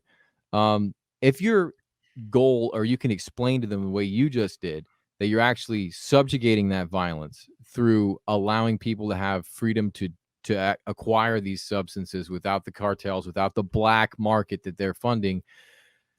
It's kind of like you're showing them, because we get into this word salad shit all the time, man. It's brutal.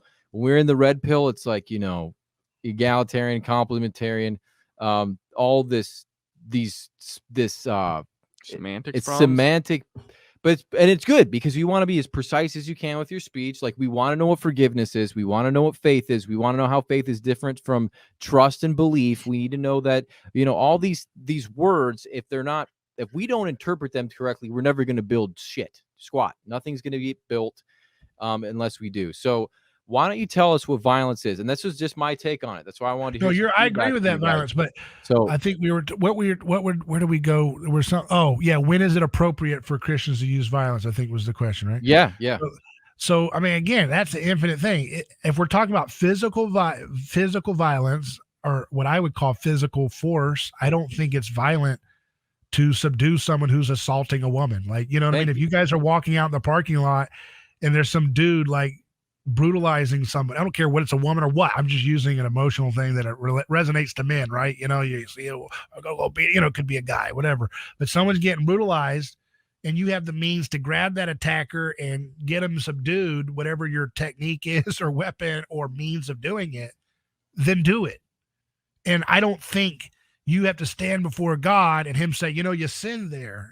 Okay, obviously, I don't think that's a sin. I think it's stupid, right? So when we say that, if it's okay for you to do as a Christian individually, morally, then I think it's okay for you to do if you get a group of people at your studio to do it with you, right?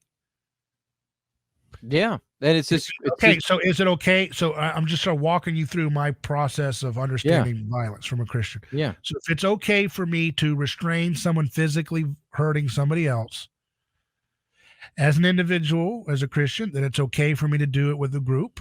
And then it's okay for me to do if a group comes together and votes to make a law that says we're going to hire people to restrain this stuff from happening and punish people who attack people who do that. We're going to put you in a timeout space. If you try to assault people, you will be put in a collective timeout space that our community will pay for to make sure that you don't continue to try to just assault people. Okay? That is a Christian I'm working through from the individual, because Christ deals with us as individuals, not just as a collective. And it's all works the same way. What you're allowed to do individually as a Christian, I think you can grant to a community to do for you. Does that make sense? Yeah. So if I'm allowed to translate, right? Yeah, I know this sounds like very basic, but I'm trying to build that basic foundation that you said the younger audience might need. If you are allowed to do something as an individual in your conscience, you're allowed to do it with a group, and you're allowed to do it with a law, as we're voting for this law that says thou shalt not kill or thou shalt not steal or whatever. And there's punishment, and we're going to restrain you if you do it. But here's the thing. Apply that same process to someone getting high. You're walking down your neighborhood. You look in the window of your neighbor and you see him snorting a line of cocaine. Do you as a Christian have a right to barge into their house, grab them, throw them on the ground, put your knee on the back of their back or neck or whatever, tase them if they move the wrong way, shoot their dog if it's barking at you, trying to bite you in the process? Do you have a right to do that? No. What? Oh, do you have a right to do it if you get what if you got your entire neighborhood to gather together? It's a little HOA community. Would that be okay if you got all of them? They're all going to go after Crazy Bill because he's making weird noises in the garage with his experiment, and he's doing lines of cocaine at night. And you saw it in the window. You've all had enough. The witch hunt. You've all had enough. Would it? I just want to hear from all of you guys. Is it okay if your whole neighborhood, except Bill, agrees that it's okay to go in here and gently, as best as you can, physically subdue him and put him in a cage because you don't want him to do cocaine? Not in that case for me. No. Right is right, wrong, yeah. It's like Joe said, it's the Salem witch trial. It's a witch hunt. See, that's what I'm trying to show you. What I'm trying to show the public. This is so important. I'm trying to show you guys, and I know you see it. I'm just trying to walk it through in a very slow process. This is what it means to follow Jesus's message when he says, "Who's going to cast the first stone?" I'm asking. That's what I'm saying in a different way. Yeah, he deconstructs the violence, right? Because as a group, that look at that little voting group. It's like a little voting group. They've all got little stones. They're about to throw the rocks, right? As a group, they're sitting nice and happy. But he deconstructs them into individuals, and they're like, well, shit, who's going to be, me or you or Bill? Bill, I know I saw you last night. You ain't no one if you throw the stone first. And Timmy, yeah, I saw you checking that girl out. So this ain't working. And then you start to think, well, shoot, I don't want to be the first one to throw this rock. I'm not the best guy, and I don't want to be the guy that like throws this rock and just bam, bash her head. I don't want that on me. I was hoping if it was a crowd of rocks, my stone might just fall next to her, and I ain't got to worry about any conscience. I was just kind of going along with the thing, whatever. Guess what? That's called voting. Okay. So now we know, what, see, that one freaking story, man, deconstructs all of politics. There's so much wisdom there. It's better than Machiavelli. I just, that one little story, if you actually work it through in your own life, like blows the whole political thing open, because now you run that through on everything. So if how about this scenario? Because to go back to keep on politics and then America's actions with war. Yeah.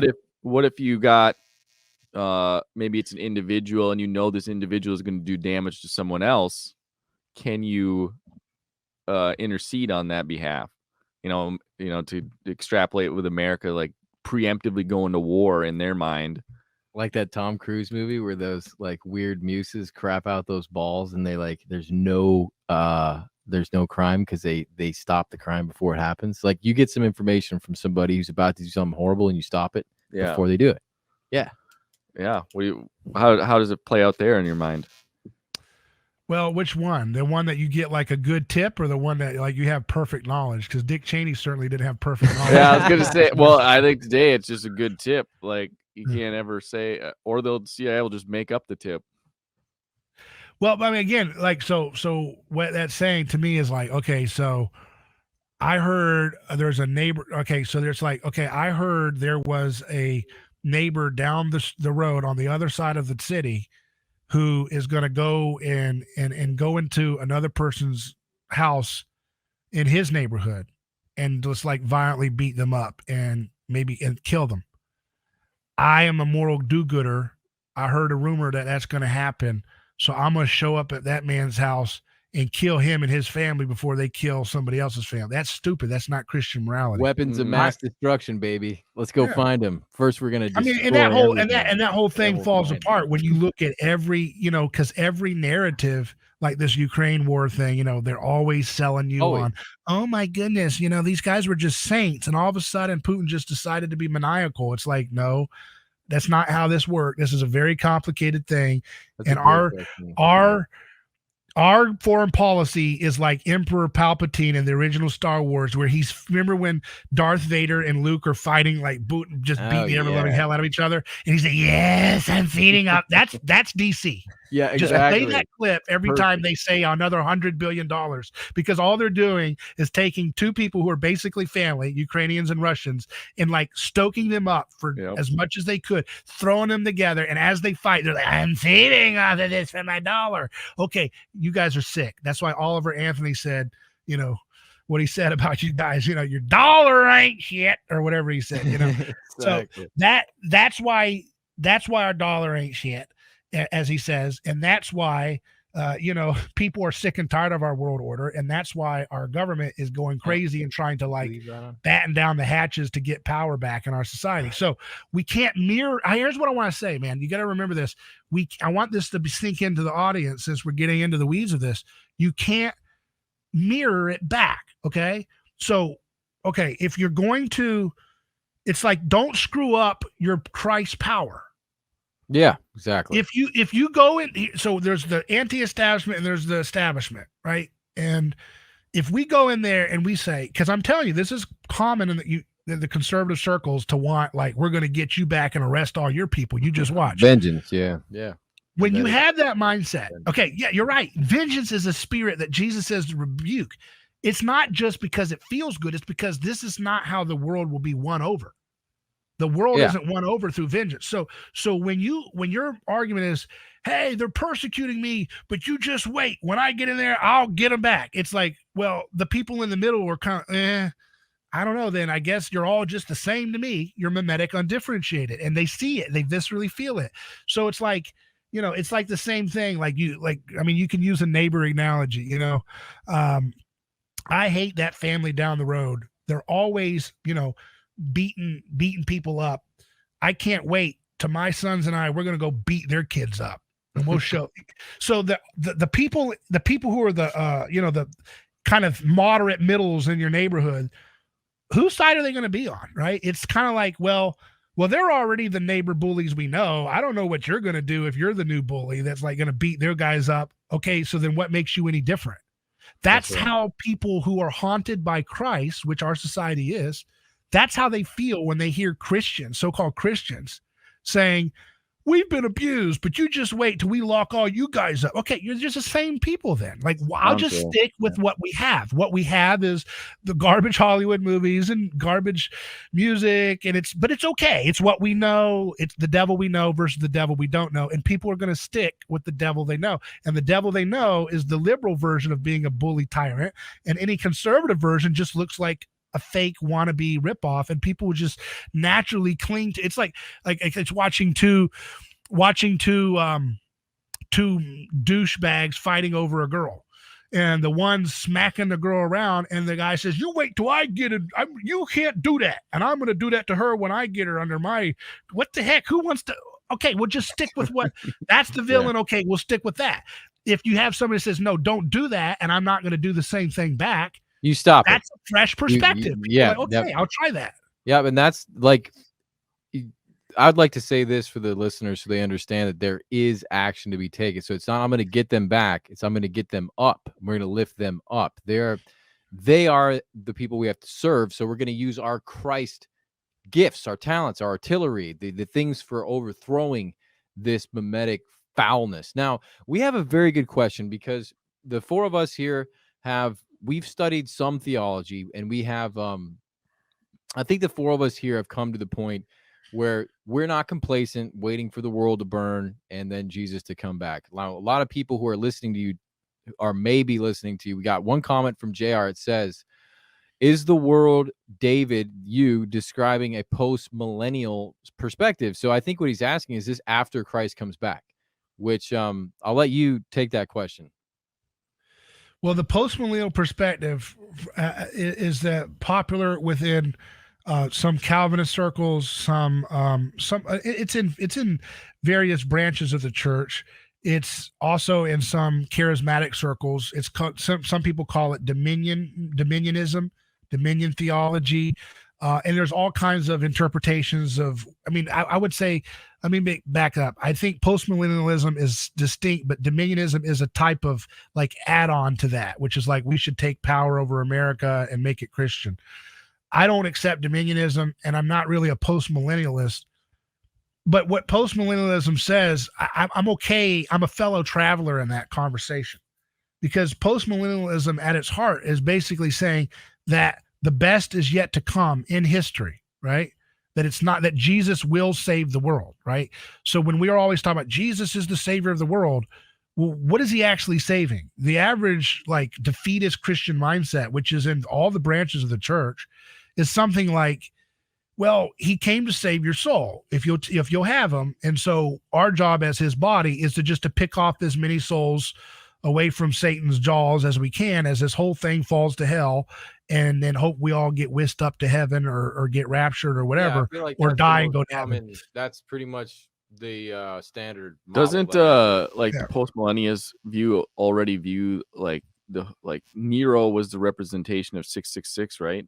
Some of them do, yeah. That's like partial preterism, where they believe that a lot of the different things that are in there are already fulfilled, and I think that they're right on some of that, yeah. Like, but I think Michael Jones from Inspiring Philosophy kind of opened that door to the three of us. I watched his video on that topic. It was interesting. It is very compelling and provocative because, I mean, do you believe, like the Catholics think that Jesus is coming back one time? You know, and you think of this Protestant model, it's like he's coming back twice, you know, first for this rapture event and then, you know, again. It's kind of weird. And so Michael Jones, I don't know if you're familiar with him. He's got a great channel called Inspiring Philosophy, and he's a complete nerd of nerds, badass theologian master. He's studied under Michael Heiser and a bunch. I mean, dude is just really smart, but he has that perspective where basically, in a nutshell, we're going to make this post-millennial until basically what he thinks is until we make that this perfect world, this world that Christ would want to come back to, you know, Christ isn't coming back. I generally agree with that. Yeah. So I agree. So I don't know what that makes me. And I think the millennial debate is about something that you can, like, there's a broader category of like optimistic eschatology, which fits in some amillennialism and some postmillennialism. I don't really have a camp I've decided about that. I think the broader point is true, that the Bible begins in a garden, it ends in a city, that Jesus is saving the world. The Bible says that he is reigning at the right hand of the Father until he has made his enemies a footstool. Right. And then it describes his enemies as death, devil, and sin. So I believe he's reigning through us as his body on earth, and that he is conquering death, devil, and sin. The last enemy is death. So that means in history, we should have less of what those three things are. we should cure aging before Jesus comes back, or we're in the process of curing it as he returns.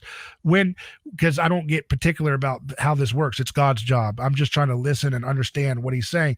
What it seems to be, the parousia, the parousia, where we get these term for the rapture, seems to be talking about what a Roman emperor would do when they go out to a new city and they conquer a new city. They bring those conquered, subdued city people into a parade to kind of show off who they've now conquered and extended the Roman Empire to.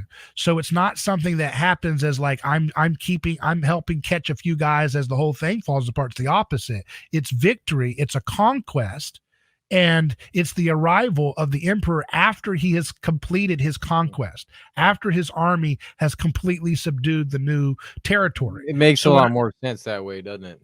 Yeah, you know, I mean, because especially because that's the context that Paul's writing when because the whole political battle is Jesus Lord or is Caesar Lord? Is Caesar's way of doing thing, which would lock people up in rape cages, by the way, that are addicted to drugs, Mr. Christian. That's Caesar's way. That Caesar is Lord in your heart. If you live like that and want violence to be done on you for people who do those things, are you going to follow the Caesar way or the Jesus way? And that was the same thing that the crowd was given to by Pilate. Pilate said, "Who do you want to save? Who do you want to kill? Do you want to kill Barabbas? Or do you want to kill Jesus?" Right? Barabbas was a revolutionary figure like William Wallace. He's not a Jack the Ripper. Everybody makes him out like he's Jack the Ripper, just randomly murdering people. And the crowd's like, yeah, let's bring Jack the Ripper to our community today. No, they didn't want that. They wanted a guy who was like a William Wallace, who was trying to violently revolt against Rome's power. And so they said in their earliest texts, and Mark and so forth, Barabbas' name is Yeshua Barabbas. So it's two Jesuses, two Yeshuas, Bar, which means of, Abba, which is the Father. So you have two Jesuses, sons of the Father. Which one will the crowd choose? Will the crowd choose the non-violent, self-emptying Christ, or will they choose the Barabbas of their own imagination, which is the way of Caesar, which is might makes right? The crowd chooses versus the Ben David, right? Yeah. So the crowd chooses. Yep. The crowd chooses the wrong Jesus, and they typically choose the wrong Jesus throughout all of history, including the Christians who say that they wouldn't. And so along with that Jesus comes a toolkit, right? Along with that Jesus comes this ideology. Along with that Jesus comes a character. And it's funny because like with this millennium talk, like I remember talking to a kid, I forget which one, but it might have been in summer camp, but it was weird. I remember one of the kids asking, like, basically it was this: if Jesus lives in us, then how is he coming back? You know, like just a kid thinking about it, you know, in its own kid mind. Yeah. And some of those things like makes a lot of sense. You're like, he's already here. You know, what are we waiting for next? You know, really.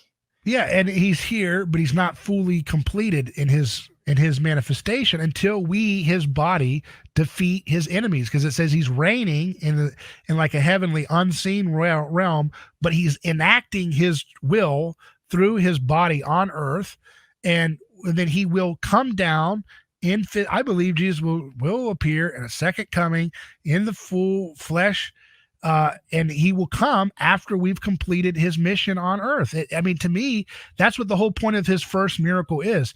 In the first miracle of the wedding of Cana, he brings out the best wine at the end of the wedding party.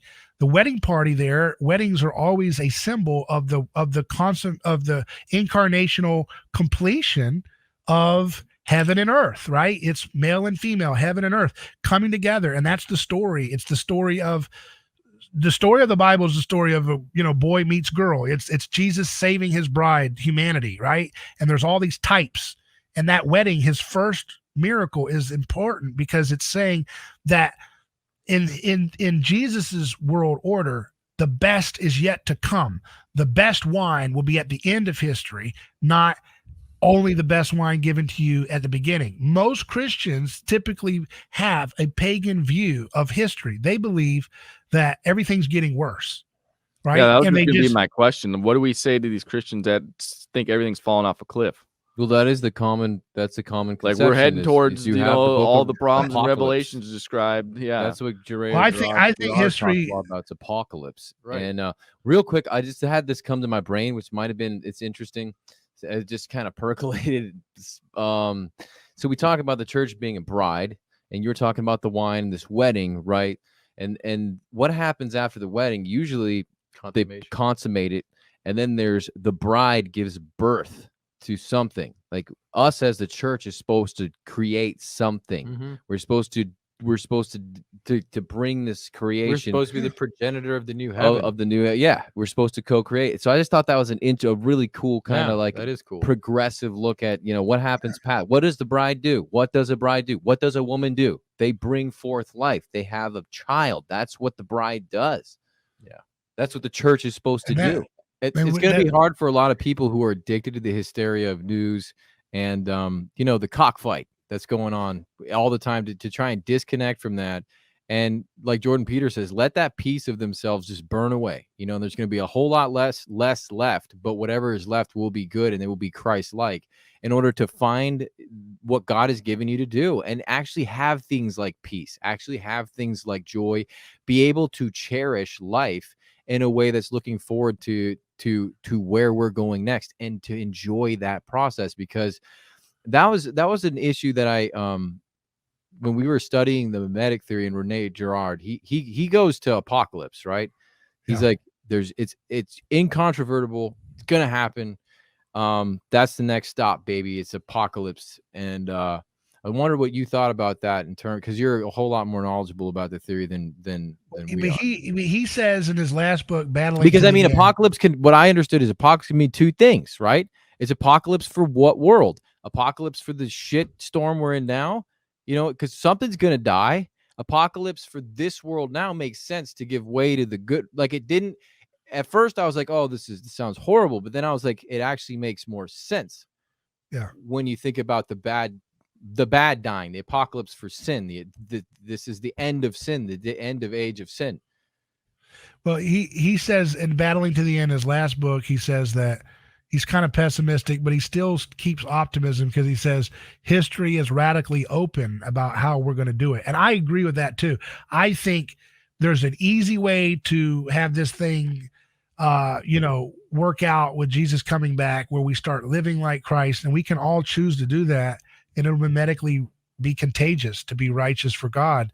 Right. Or you can do it the hard way. And there's a whole spectrum of all that, various levels of hard way about how stupid, like we could blow each other up with nukes right now and some of us would still survive. And that would really be a wrinkle in things, but hell, maybe that would be the way Jesus would save the world, because there'd only be 100 people and they'd all be really righteous and he'd come down and say, all right, this is good enough.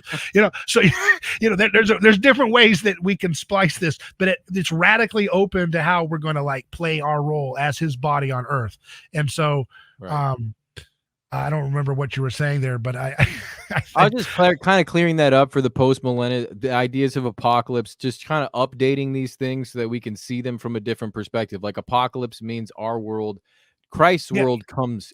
Well, apocalypse means it's a literature. It means unveiling, like an unveiling of how things are. So when you're so it doesn't have to mean Armageddon. We take that word apocalypse and we make it synonymous with the word Armageddon, which is like the last battle, right? Everybody does. So that's got to be clear. Apocalypse means unveiling of how things really are. That's good, right? I think that's kind of the key issue there in terms of like separating those words. But again, we're so hardwired to hear the word apocalypse and think end of the world. Now, I think it's going to go better than it was. I think we're going in a better direction. I was in an old jail in St. Augustine, Florida recently, and I was looking at a newspaper ad they had in the 1920s. They were talking, it was an ad, and I was sitting in the jail where the people were housed while they were putting these ads out around the community. You could pay like 25 cents to see this guy. It said his name. He's going to be hanged, and you can watch it. And it includes, we're going to dissect his brain afterwards. A scientist is going to open it up, and we're going to see what this brain's all about, since it's a murderer or whatever that he's being killed for. And I thought about it, and I was like, it was a chilling thing, because I'm sitting in this jail where people like this guy were killed, and people paid to watch this guy wrangling around, and it was not considered a taboo underground thing. It was normal, decent society paying this in the mainstream paper. And I'm sitting here 100 years after this in the jail where this happened, and I can feel like there's a kind of like a feeling of the energy there. And I'm like, it's like, this whole thing about like if you're swimming and you come across a great white. I've never done that.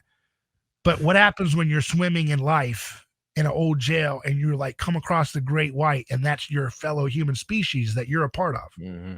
And you look in the mirror and you realize we're the great white, right? We're this, like, we have so much violent stuff just 100 years ago that we've been able to relatively move past in some way. A really good example of that Joe and I just kind of came across was eugenics, and how that whole thing began in the late 1800s, and how Margaret Thatcher and her taking, or Hitler taking that from them, and just the idea of the clinics out there that they were taking people's reproductive parts out, and how long that actually lasted. It was like 40 or 50 years, and it's like, wow, that great white was really swimming around for a long time. Well, you got to be very careful with what virtue is, and a lot of these people were being, in their own minds, and to a lot of the people around them, virtuous. The Catholic Church was being virtuous in the Inquisition. The Inquisition was them making people pretty much akin to like psychology would be today. They were trying to make the world a better place. They're trying to cure these people of this evil that was inside. That's what Rene Girard says, right? He says, let's be careful not to judge people based on where we stand in history, because they were working out salvation from their framework as best as they could. Like the whole slavery thing. Too. Yeah. Could they have done better? Absolutely. And it can seem like you're doing something good for somebody. And because you're doing something good for somebody, you are able to do this in sort of a belligerent manner. It almost like allows you to just, pull the stops out, pull the boundaries out, and just, dig right in. And we have to be careful of doing that. That's why I liked when you brought up the drugs, when you brought up the drug situation, because that's something that a lot of Christians they don't want to broach, drugs and prostitution, sort of the underbelly of the human race, and the kind of the way that we politicize these things, say, hey, you take care of it. And then it actually makes the problem worse. There's more violence. There's more. We grew up in the ghetto. Like, we were the only white kids. We're not even white. We're Latin. We're Colombian, Italian, Romanian, but we're the only lighter skinned kids in our ghetto. And there were projects, there was government housing right over there. We grew up very poor. And we saw the crackheads every day. We saw the prostitutes every day. We walked past them. We would get offered drugs all the time. I find them on the street, just like dime bags of this, dime bags of that. Just people fall out of their pockets. They're halfway tweaked out of their brains anyway, so they don't care. It's just like falling out of their pocket. You'll find this stuff as a kid. The interesting thing about it is that when you're around it like that, the taboo of it is just destroyed. You're not so interested in taking your life and flushing it down the toilet over. You see the Mercedes Benz come in with like the blonde chick and the prostitutes, and you see them buy the coke and you see them leave, but you know what that does. You see what it does in real time. So you don't really want to do it as well. You see what it is in its agency, and its truth. And as a kid, kids see that stuff. They're more, they can understand that when you're younger. And I think it just kind of, it's like, that's education. That's how you learn. That's the real, dare, that was our dare class, growing up. And it's very powerful. It really works, man.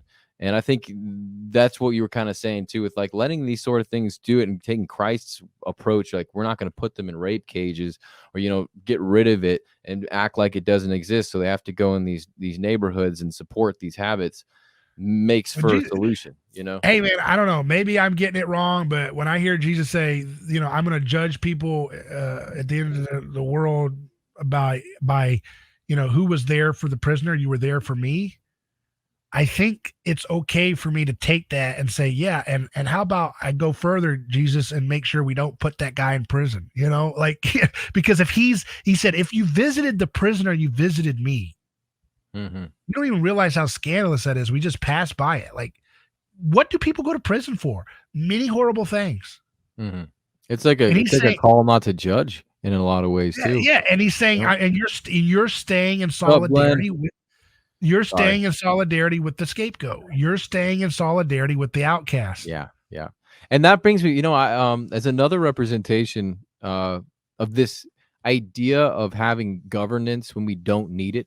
I think about the Jews, after Judges, and they want a king so that they can have this mimetic rivalry with the surrounding nations that they had, that they were admiring. They wanted the same political stories that these guys were having. They wanted to have their number one player on their beautiful throne that they could go look up and say, he's our guy. And God said, I already am your guy. I'm the unseen God that made it all, but I'll give it to you anyway, and look at what happens, right? So, and what I think the church fails to realize, I was having a conversation actually with Glenn, and we're talking about how because God blesses something, does that inadvertently mean that he thinks it's okay?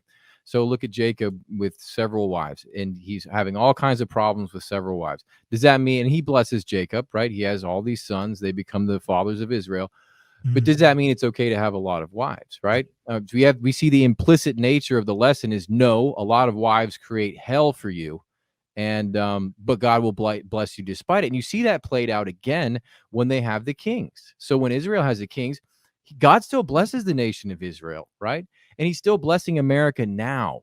Yeah. But we have to give up those kings and those very, like you said, I like using these terms to get the guys to use them. It's a pagan idea of religion, right?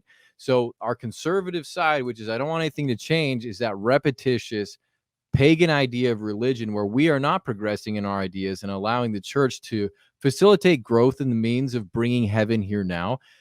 Bill in his basement, whatever kind of ideas that make these people feel strange because they want to be same. They don't understand in the church that our union is in our diversity and how we've been differentiated, particularly to accomplish jobs.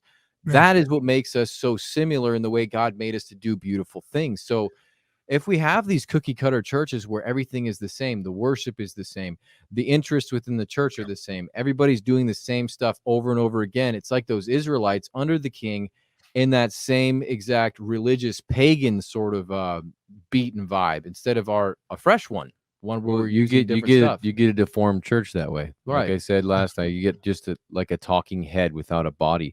Like how many times is the guy with weird stuff to say? Bringing up just the ghettos, tell that no one wants to listen to him. They just like immediately people are just like, I'd rather just hear about this stuff that I've already heard about 600 times. Let me hear that one more time.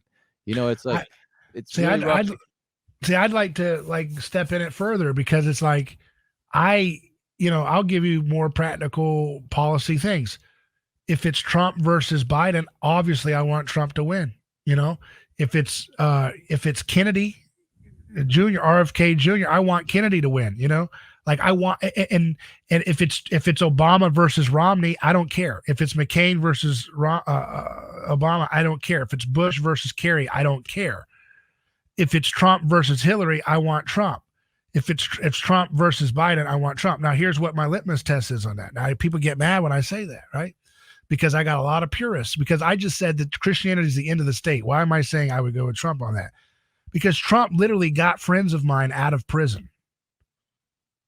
He literally pardoned to the name, friends of mine that I worked hard trying to get their message out there. I'd write articles. I would let them write.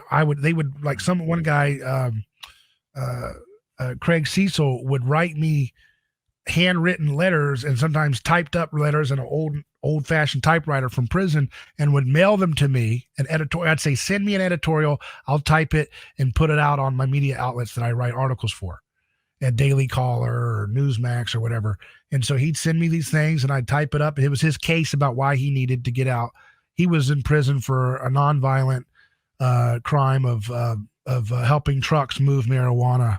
And he got a life sentence, and with no option for parole or anything. He destroyed his whole family, his marriage. No, that's violence, right? That's violence against society. That's just right. So Trump got my friend Craig Cecil out of prison, and others too, Rufus Rochelle, John Bolin, other friends of mine that I advocated for their clemency on my radio show back when he was in power. So he actually got things done for my friends, right? And people, it wasn't whether I knew him or not, I still was supportive for that. Number two, here's another way to look at it. if you're pragmatically going to vote for the one who is the least, who's going to kill the least amount of people. I know that's a horrible thing, but we're dealing with a mafia pagan religion called the state. And I can tell you that if Trump is the one saying, I just want the killing in Russia to stop in Ukraine, none of the other guys have that clear of a message on the Republican or Democrat side. Maybe Robert Kennedy would. But that's a message called less people being murderously sacrificed. Jesus said, thou shalt not kill. God desires mercy, not sacrifice. I don't need to explain this. The one who is going to kill less people is the one that would be a Christian pragmatic vote. Now you could go and say, well, if you're voting for that guy and he's going to go off and kill somebody, are you not guilty of it? And I understand that. I've made that argument too. But at the end of the day, I think it's voting. If you're going to pragmatically vote, you're voting with or even if you don't vote, if you just want to support somebody or prefer someone was in office, I think I used to be more hardcore against it, but I've learned after COVID, when I saw them murder Absolutely. family members and stuff in cold blood, I realized, holy shnikes, I could be absolutist about this because, ex candidate, still putting somebody away for heroin, but this is an absolutely horrible bioweapon that's being used to like wipe off people. And Trump wasn't that good on that, but he certainly wasn't as bad as Biden. He needs to repent of what he did. Baby. Light speed. He needs to repent about what he did with that horrible product and some of the things that he went along with as a fool. He needs to have the humility at some point to pivot in a way he could even do it in the Trump style way. Fauci lied, because Mike Pence was in charge of the vaccine task force. He can just dump it on them, say Mike Pence. Now, how has he not done that already? I know, right? He should have done that. But that would really help healing of, this. But look, Trump's not the answer. All I'm saying is that's a rear guard side thing you do. So you see what I mean? Like, I want my cold fusion, that's room temperature nuclear energy. Yep. I want my elemental transmutation. I want my anti-gravity car. And I don't really care about the Trump thing, but I would want him in there rather than a Biden freak. I mean, I don't. No politician's the answer. If more friends of mine can get out of prison when Trump's back in, then I'm doing the Lord's work. One more soul, not in a rape cage that shouldn't be there. If Trump stops the war, that's kids not being killed. If he's going to repeal some of this global warming stuff that's starving people, making Ireland kill 100,000 cows, what the hell is this? If he helps stop some of that, that's pro-life. If he's pro-life on the abortion thing. So I want the most pro-life person in that wicked pagan system of government possible. And that means the whole life, not just Speaking the of pro-life, isn't it interesting how so many Republicans could outlaw abortion and it never seems to happen? Yeah. Now, yeah. And like even Florida, like they would have the votes to make it completely legal, I think. And nope. It's weird. And I was disappointed with Ron DeSantis when he's tried to be mushy on foreign policy with Ukraine and stuff. I think that's a sign that he caved into the crowd in the wrong way. They got the He should have been bold. He should have said, I don't think Russians or Ukrainians should be killed. Not one person. Be humanitarian. Isn't it sad? Trump is the guy that's most barbarian in terms of our discourse, allegedly, but he's actually the most humanitarian of all the little puppets. He's a puppet, but he's the most humanitarian avatar we've had, because he actually says, I don't want the killing to go on. I remember him saying in some of his speeches when he was president, he would say, the hardest part of my job is when I have to come back, when somebody comes back in a body bag, in a coffin from overseas, the soldiers. And he said, he would say it in he would go 30 minutes at his rallies about this. He would say, you sit there and everybody is, hi, Mr. President. Hello, Mr. President. And the mother and the father are there, and everybody's just they've got it together. But as soon as that helicopter or the plane opens up the gate and you see the casket draped in the flag, they lose it. They just utterly lose it. And the crying and the screams you hear, I can't tell you, it's the worst thing. And I'm thinking to myself, that's actually a real human being there. you know, because he's saying and then he would say that's why we have to stop these stupid Well, Trump wars. has the same problem that you describe between the left and the right. Like the avatar of Trump, like he's more humanitarian in his actions, but like when you see him and the way he talks and stuff like that, you see more of a tyrant, sort of like over macho, over boys kind of. But that's that's actually God's grace, right? Because, and I've said this to friends of mine, right? There's people on the right that I have these dialogues with, you know, some of it's behind the scenes. And I'm telling you, a lot of these people want authoritarian, you know, we need to have blasphemy laws. We need to ban blasphemy and tucking tough and all this stuff. And I'm like, you know, you're a little shrimp looking fella and you're talking a big game, you know, about you're going to ban all this stuff. There's a little, you know, that whole saying like theology is biography, you know, here.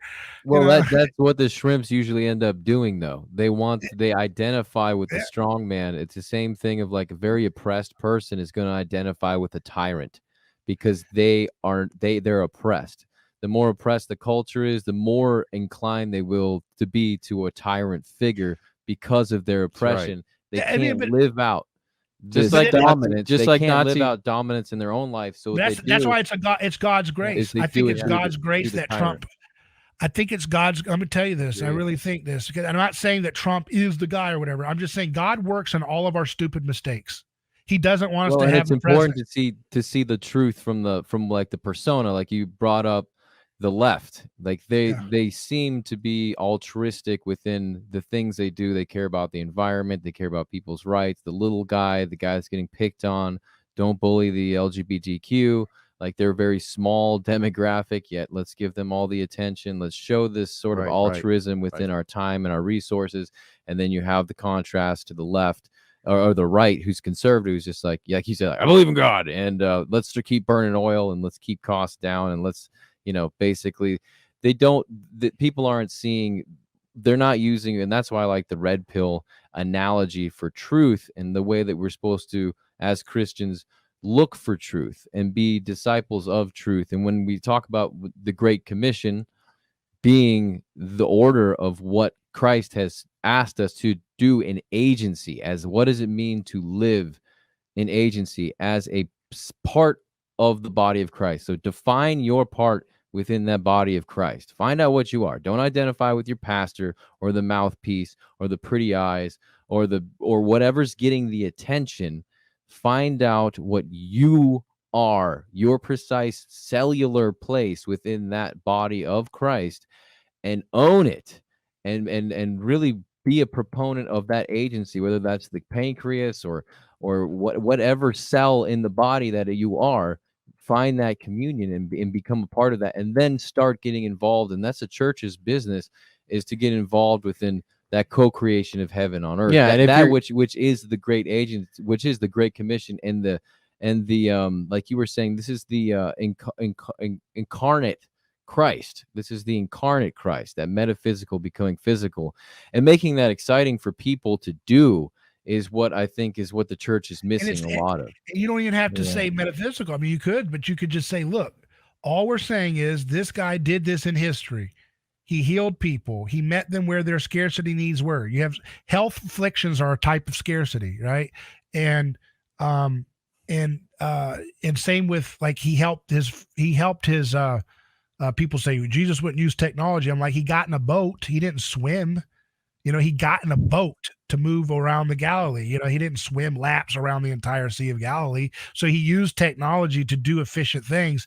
He told them, throw your nets there, and they got more fish than they could handle. So he obviously has this kind of technological thrust that he's patterning for us. So when we say memetically, it's just a fancy word that just means imitate him. Don't sit in the boat like Peter and these people or other people and just like stay in the boat and say, man, you thank you for saving me. You know, you're walking on water. I could never do that. You know, you're the man, you know, doing this. Oh man, you're the man. That's how Christians do. Instead, you need to get out of the boat and walk on water like him, but they're afraid to do that because that's dangerous, right? You could drown, you could look at the water and drown and so forth. Mm-hmm. And so when I say, hey, let's do anti-gravity, don't look at the water, do it. So you're looking at the water. Oh my God, that's stupid. They can't do that. All we can have is gasoline from Saudi Arabia. That's the best we can hope for. We've reached the end of history. Okay, now you're looking at the water. Now you're going to drown, and you're going to be stuck drowning in petroleum and stupidity, and you're going to be in debt to. Yeah, I think one day they're going to look back on history to the way that this world has been running with the like big pharma or the drugs or the way that we use energy, and they're going to be like, those were major crimes against humanity. They had technology. Yeah. These people actually are responsible for massive genocide and loss of life. They're going to look back and be like, how unbelievable how much life has been lost because of the greed, because of the war between good and evil. But I really do believe it's going to be there will be a judgment day for the crimes against humanity that's been held for what the massive amount of life that's been lost with the technology and the means that we have today to save people's lives, to give energy, and to save people's lives. That's what the point of being a Christian is. That's what our point is to do. Exactly. It's like, and then so you say, okay, well, you say, so let's break this down. I want to break this down a little more. Let's go into this. Let's really get into it. So, all right, we got 10 minutes. So let's nail this. So you have people though who are saying, like, what does this have to do with me? You said, like, let's create radical energy so that's so cheap we can all afford endless energy for our cars and homes and heating and everything, right? Right. What's that got? They freeze up and they say, what's that got to do with me and all my dysfunctional things? Well, you can spell it out in different ways. Well, it's part of your bills. It's why you can't afford a home. It's why you can't afford your car payment. It's why you're in debt. It's why you're miserable. But then you can step back and you say, okay, well, why do these things have so much power over us? Right now, we have a culture of people who believe that God isn't real, that Christ is not king, and that the state is. And the state is the king, and therefore we're going to emulate what the state tells us to do, which is to be me, because that's what every tyrant tells you. Follow your bliss so they can ensnare you. So when you look around at your family and you say, man, it's so hard. I'm inundated with our family is inundated with all these bad role models telling us to go do this, follow your bliss, do that. So that like the day-to-day grind of your life and all the dysfunctions you have, whether you're single or whatever, that hellscape you feel is all a matrix that's built on this disbelief in Christ that I'm trying to get people to believe hopelessness, being demoralized. Exactly. When you believe in this and you truly believe in the implications of what I'm saying, don't believe in the fake version of Jesus where they tell you he's only there to cleanse you of your personal guilt and that's it. That's one small thing of what the cross was about. And if you're not told the full story of the gospel, you're not getting told the gospel, unfortunately. But God's still gracious and he's works through false people. He still works through it. But the point is like how much more so effective could we be if this type of gospel that I'm telling you today, which I believe is the gospel, could actually permeate every church in America right now? What could we do? Just not even every, just take 10%. If 10% of the pulpits were on fire with the effusive incarnational Christianity I'm talking about, which is not afraid, well, I don't want to talk about this alternative cure for cancer because we do have that guy as a deacon who's a prominent guy who owns a pharmaceutical or Walgreens in town, and we don't want to tick him off because he's on the deacon board. He's a big tithe, and I'm not going to say anything about that. I'm a pat. No, come on, that's not Christian. Get out. Got no balls. Find the Christians and let those be the pastors for now, and let the incarnational Christians and all of us. We have to work this out together. And here's the exciting thing. Here's what I'm convinced of. If we can do a few breakthroughs like signs and wonders, I talk about this a lot on shows, the signs and wonders, when we can do a few of those signs and wonders, the world, the culture is going to look at us and they're going to say, wow, Christianity is not the place for dumb people. It's the place for the smartest, coolest people on the block. They make the best movies, they raise the best families, and they're creating the most disruptive scientific wonders that are healing my grandma and making my pocketbook more abundant and making me afford a home without debt. I want more of that. And when that happens, what you'll see is the memes and everything and the role models and the water cooler conversations will be more edifying. And that's when you're going through hard things, you'll have more support. It won't just be this little dregs of a few people who have enough common, Christianity to really be in the trenches for you. We don't have to accept this mindset that we're in. Like even Christian conservatives are bowing to the lie of feminism, even though they think they're not. They're deeply feminist, the ones who think super feminist. And it's like, the only reason why Andrew Tate exists is because you don't have the guts to tell the truth about masculinity as Christ exemplifies it. He's just a symptom of your failure to have enough guts to say the truth and to say it with love and joy and confidence and not worry about where the chips fall after that. And that's what I'm just saying. It's like, all these things I'm talking about, when I talk about anti-gravity, don't sit there and think that I'm a carnival character who's trying to get you excited like Alex Jones or some gimmick and like, oh, that was entertaining, and then go back to your video game. Like, stop. What if I could tell you, get off the video game and help Crazy Bill with this microwave, and you're going to produce gold tonight? Would you like to see gold come from nothing, from trash tonight? Or do you want to level up with fake gold on your Xbox? I think you would probably want to do more of the gold experiment if someone said, hey, come with me. You know what that feels like? It feels like the movie Back to the Future. That reminds me of the culture we used to love when we were kids. That culture where we still believed that great marvels of science were hidden in the hope, dude. Yeah, and that's what we can have again. It's there, but we just need to push through it and not talk about it, and not just talk about it, but then work together. I want to have conferences that do what we're doing and work it out. I want to have engineers on stage doing demonstrations of what they're working on and having it tested by other scientists.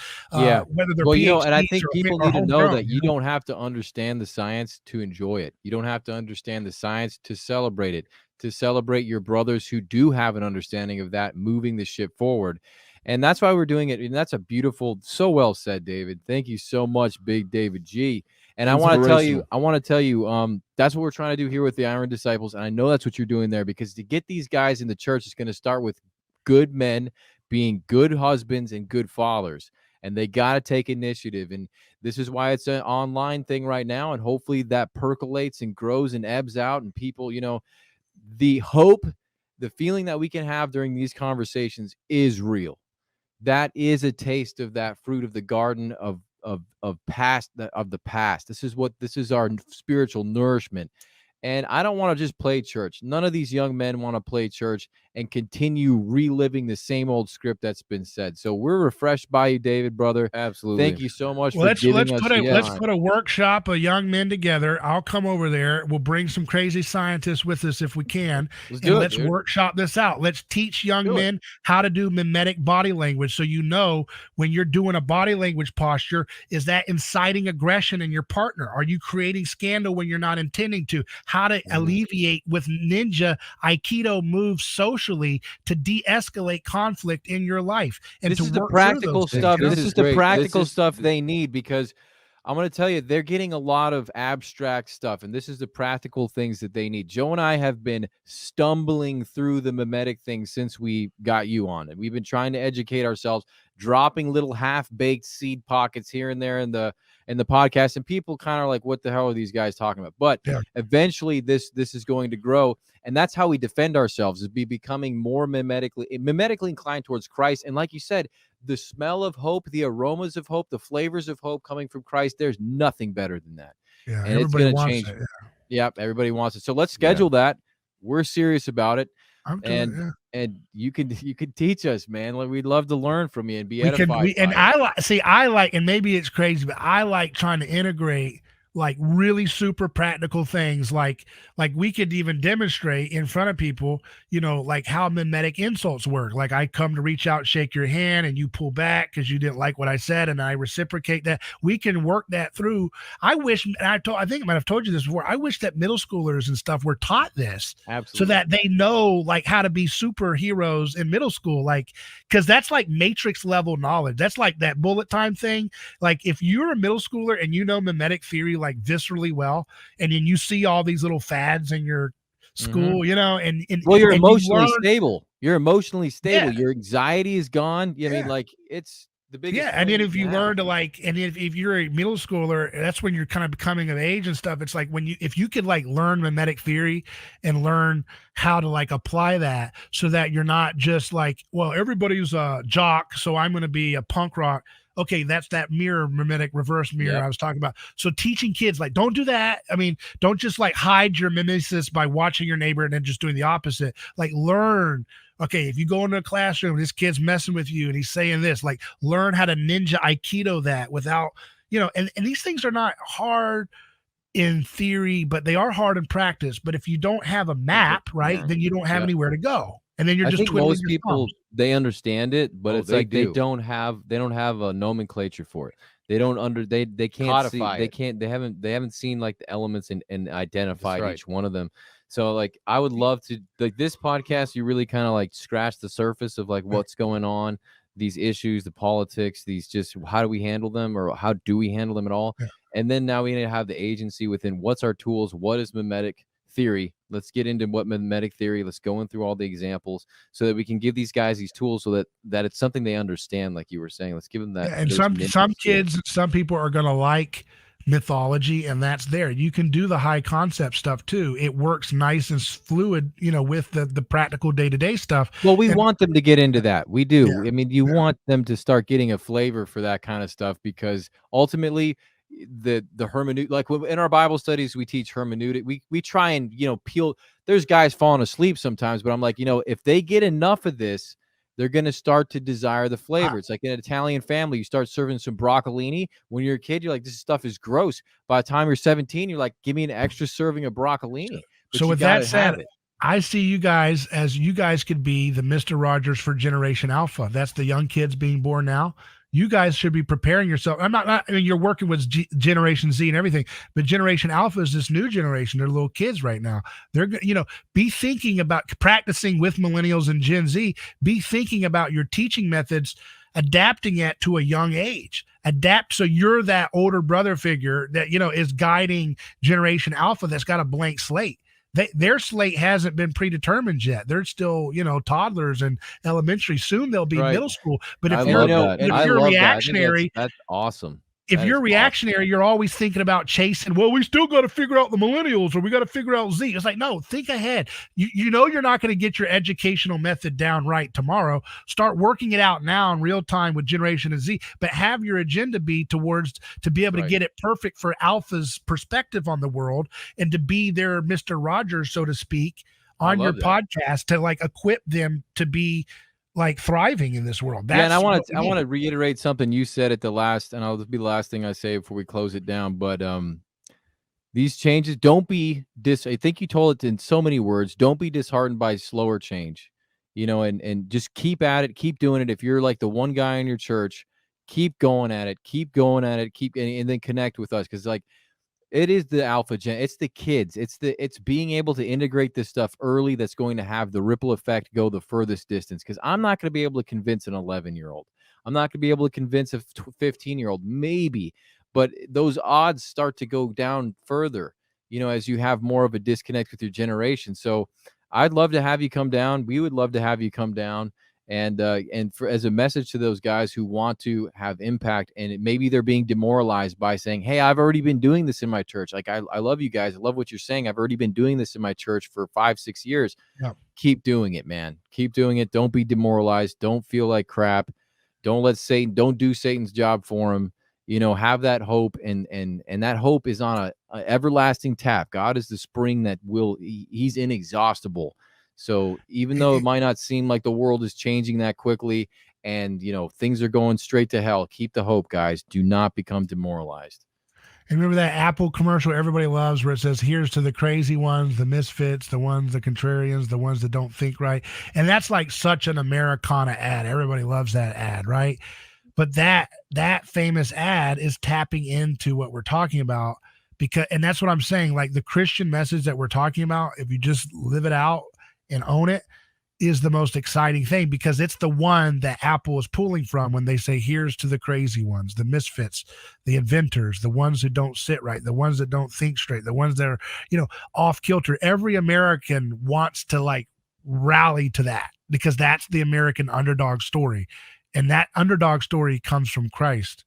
So lean into it, lean into it. Don't run away from the underdog story, own it, and then push it forward, and own it. Don't be a victim, but own it. Absolutely. Let's continue these conversations, brother David. I love them. They're my favorite podcasts. Thanks, And let's man. try to do this more often, man. Yeah, man. David, where Let's- can the let's do this audience together. find you? neighborschoice.com and search my name for David Gornoski for whatever podcast you're on, whatever podcast platform you like. Yeah, Awesome. man. Go check him out, man. You guys' website linked in the description, so check them out. Yeah. And thanks again, Dave, man. Thanks. It's been good hanging with you, bro. Appreciate Love it. Thank it. you guys. Yeah, Thanks, man. Love it. You got to come down Awesome. soon. Let's do it. Let's do this. Love you, brother.